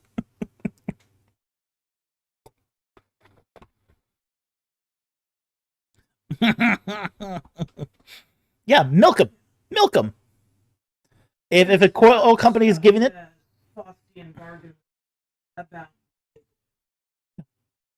Scott Worth and Faustian bargains abound with big oil. Cry havoc and let's slip the dogs of war. Go for it. Yeah, look, Milo. You're not making them a promise. Yeah, you're not making them a promise to work for them, but you are in some ways going to be beholden to them. Okay, and they might employ you someday. You know, a lot of paleontologists end up working for big oil. A lot of computer people end up working for big oil. Where there's oil, there's Unix. There's a lot. Learn Unix. Learn Linux. There's a lot of Mm-hmm. that big oil where they are interested in keeping public. Yeah. Publicly Learn some Linux too. Yeah. Learn some Linux too. Because that's going to help you. That's going to help you at university with paleontology. It's going to help you if you ever are employed with big oil.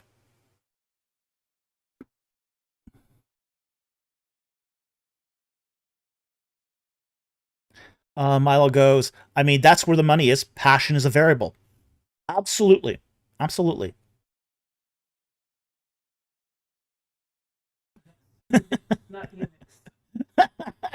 Yeah, Unix, not Unix. Linux. Yeah, exactly.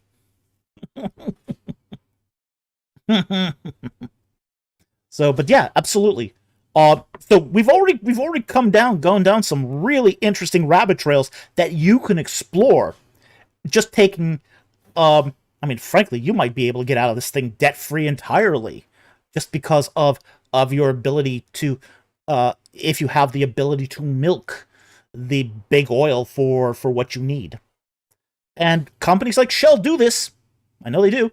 Exxon did this. Mobil does this. Even BP has scholarships. And might as well go to someone with a conscience. Yeah, exactly. Yeah, milk the system. Exactly. As one friend of mine said to me before I went to do my PhD and master's degrees, squeeze them for all you can get. Squeeze them. Yeah, milk the system. Now you've got a way to go. Now you got a direction. Start getting those applications out. The Katsui asks, any suggestions for learning Unix? Yes. Get yourself a PC and install Ubuntu. Great way to start. Yeah, use Ubuntu. Ubuntu is sort of user-friendly. You know, get yourself a book on beginning Linux. You know, install it yourself. Maintain it yourself. Get yourself a cheap PC somewhere to do this. So, yeah, Ubuntu. Yeah. Ubuntu is a free operating system. You're not going to pay for Ubuntu. You're going to download it on a thumb drive, and you're going to install it with a thumb drive onto a PC. Milo asks, do I need a fresh PC? No, you don't. But you do need one that you're not going to be doing your regular work on. Okay? So, you don't need a fresh PC, but you do need one. I mean, you could, if you've got an old PC lying around, you can use that. I wouldn't go with a VirtualBox thing. I wouldn't do that. Because we want to teach them how to do the basics. And when you start getting into virtual environments, that can get very tricky fast. Okay? Don't do it on your home computer. Use a separate system. A separate system that if you brick it, no big deal. It's too easy for an amateur to brick their system by using a VirtualBox. Don't do it. Okay? Don't do it. It's not for amateurs.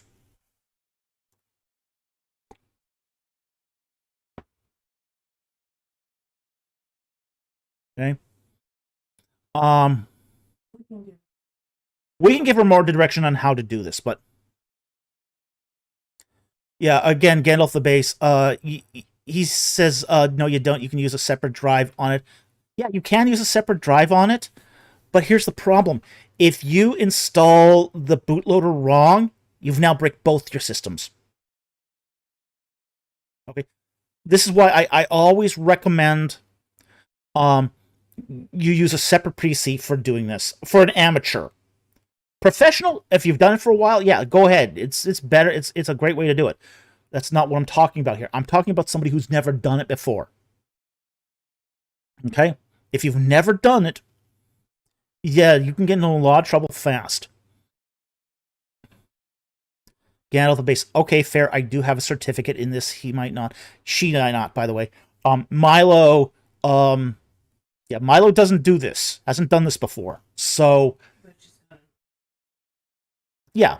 So, get a PC and install Linux on it. A separate one. Okay, a separate one.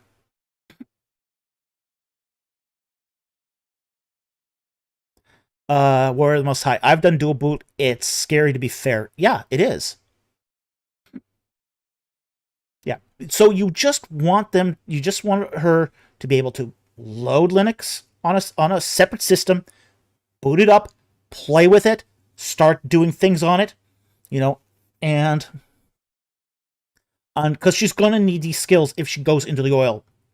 And that's one thing she can add to an internship too, that that would be attractive for an internship in big oil. Hey, Linux.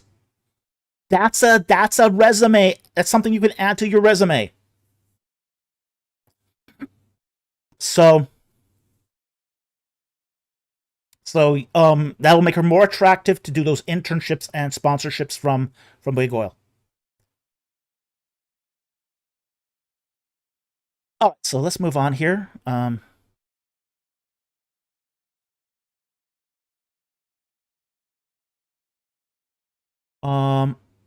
Gandalf goes, you can buy cheap used systems online. Linux doesn't require a lot to run.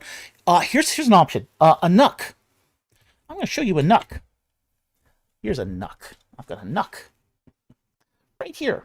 Yeah. Just unplug it. This is what I use for some of my Linux systems, is a NUC.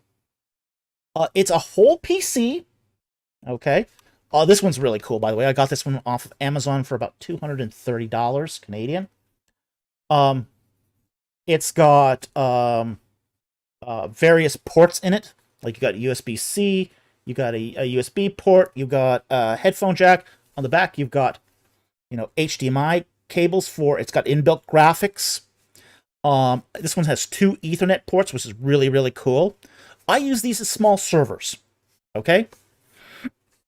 And as I said, these are really cool. They're really cheap. You can get some of the lower models of these go for about $100. Super cheap, real easy to use. You might have to find some tutorials on how to boot them properly, for Linux. But this is a great way to go. NUCs are really inexpensive. They're fully contained systems, and you won't be disappointed. They also don't take a lot of power. That's the other thing too. They're really ecologically friendly. So again, this is one option you can use. And I said, very compact, very small. You're not going to take a lot of room on your desk.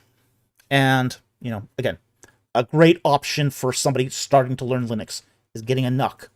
And you've got everything in there except the keyboard, the mouse, and the monitor. Okay? All you need to add to this is a keyboard, mouse, and monitor, and you've got a full system.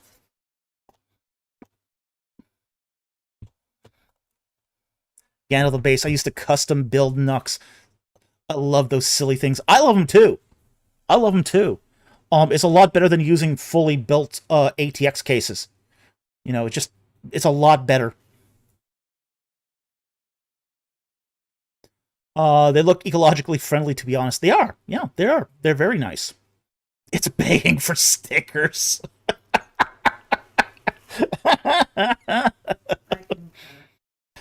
I do have a laptop that I put a Ancient Egypt and Bible sticker on.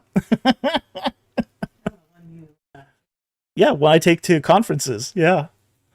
No one ever steals it because it sticks out. Okay. So we've given you lots of advice, but now you should be starting to fill out applications and getting those out. Both your student your application to the school and your financial aid application. And 2 different applications need to be sent to 2 different places. Okay, let's move on here. And keep track of produce. Yeah, and keep track of where you send them. Yeah, good idea to have a spreadsheet to know where you're sending things to.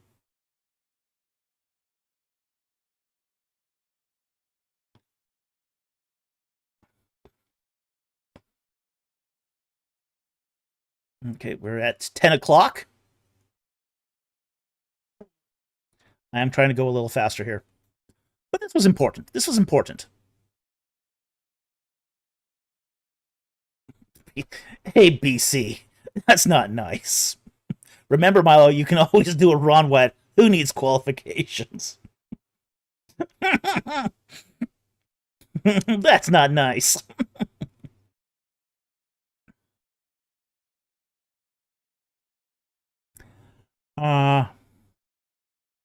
Milo asks, disregarding my last question, have you ever been asked to help curate a museum exhibit? Yes, I have. For artwork, student artwork. But that was the only time I ever have.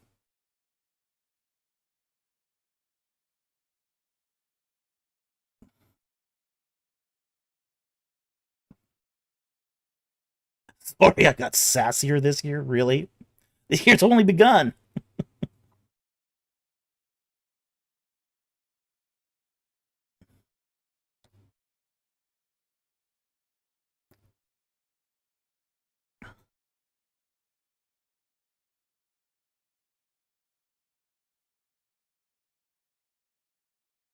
I'm trying to get there, finding it.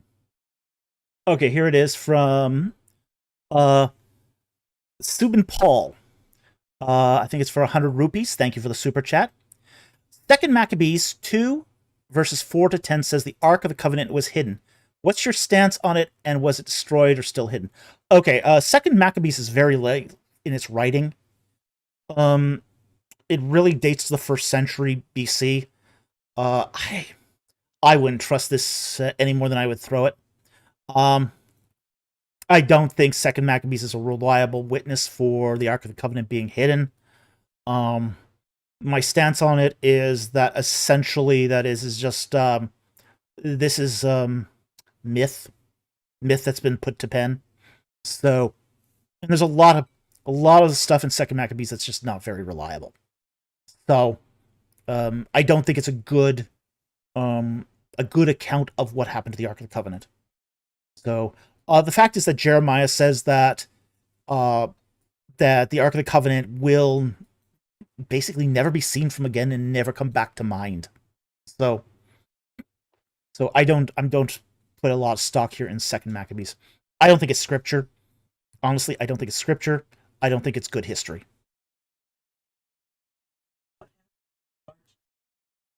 Yeah. No, it's not very pragmatic either. Okay, we are getting close here, I think. The end. PA888, thank you for that generous super chat of $19.99. He says, I'd like to sponsor a question. We've been through most of them already, so... Nope. I've got 7 pages of questions still. Okay. Let's find one that's after this so I don't have to go...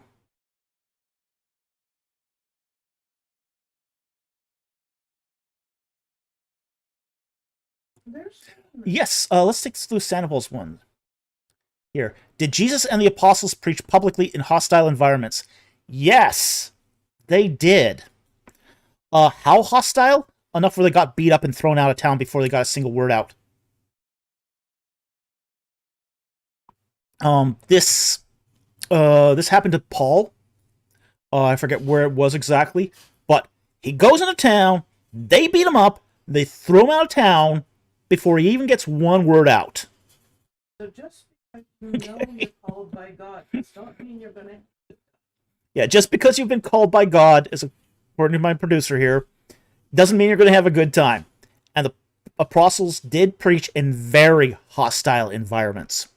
There were riots sometimes over what they preached, and stonings and all that stuff. So, I mean, when James preached, I mean, they took him to the top spire of the temple and threw him down the cliff. Okay? So they killed him over it. So yeah, uh, apostles did preach in some very, very hostile environments. Okay, so that's going to be our sponsored question here. So thank you, PA. We really appreciate that.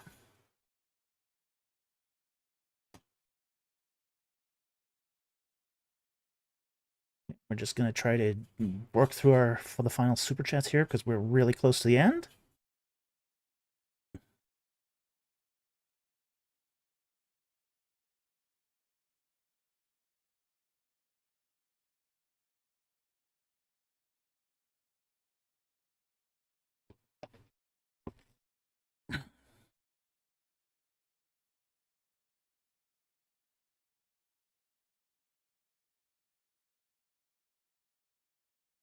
Okay, the final super chat here is from, it's actually a member question here from BC4YT.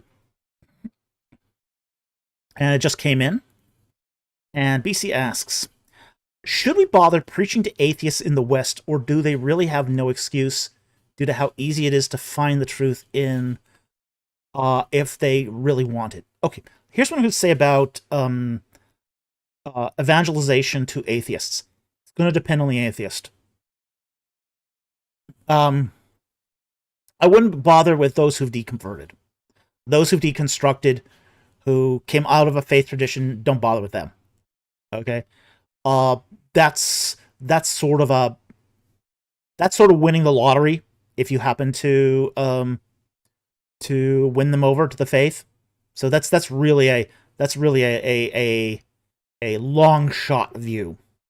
You're much more likely to convince an atheist who's never been a Christian at all, who grew up in an atheist home, who grew up atheist, who never rejected the faith formally. Okay? So, it's going to depend on the atheist. I mean, frankly, the atheists I grew up were in that kind of latter categories, in that they never were Christians. The never were's, you're going to have a lot more traction with than the once was. Okay? The ones that once were the once were's, you're not going to have any traction with them. They've already left the faith. They know why they've left the faith. And you're not going to change them from that. They've already been inside Christianity. They've been there, done that, and they didn't like it. So, you're just not going to have any success with the ones that were already there and then left. The ones that never were, that's a productive evangelism field. So, again, I think it's going to depend on which atheist crowd you're going to preach to. The deconverted, don't bother. The ones that never were, go for it. You'll have a lot more success there. Okay? So, that's the last super chat here. We've taken tons of non-super chats tonight, so I think what we're probably going to do is just going to call it. You have any objections? Okay, we're good. Okay, so that's going to wrap it up for tonight. I think we've covered a lot of ground, and we've answered some great questions tonight. So I want to thank everyone who provided, say, your super chats, because you keep this channel going. Those who've donated on PayPal, we really, really are grateful for that, because we also get the tax benefits of that too. So if you haven't supported us, please consider it. We do appreciate it, and we can't do this without your help. So you're basically co-laboring with us to do this. We also want to thank our Patreon subscribers and our YouTube membership supporters, because you guys pay for the equipment that keeps things going. Yeah, you literally pay for stuff such as this that we turn into servers to keep websites going and that sort of thing. So we appreciate that, and that's a really important contribution to this. Finally, we want to thank our regular YouTube subscribers who watch our videos. Hit that like and subscribe button, and share the URLs with the other social media platforms. You guys get the message out. So anyway, we want to wish you a very happy New Year. We're glad you could join us tonight. And we'll see you next time on Ancient Egypt and the Bible. Good night, everyone.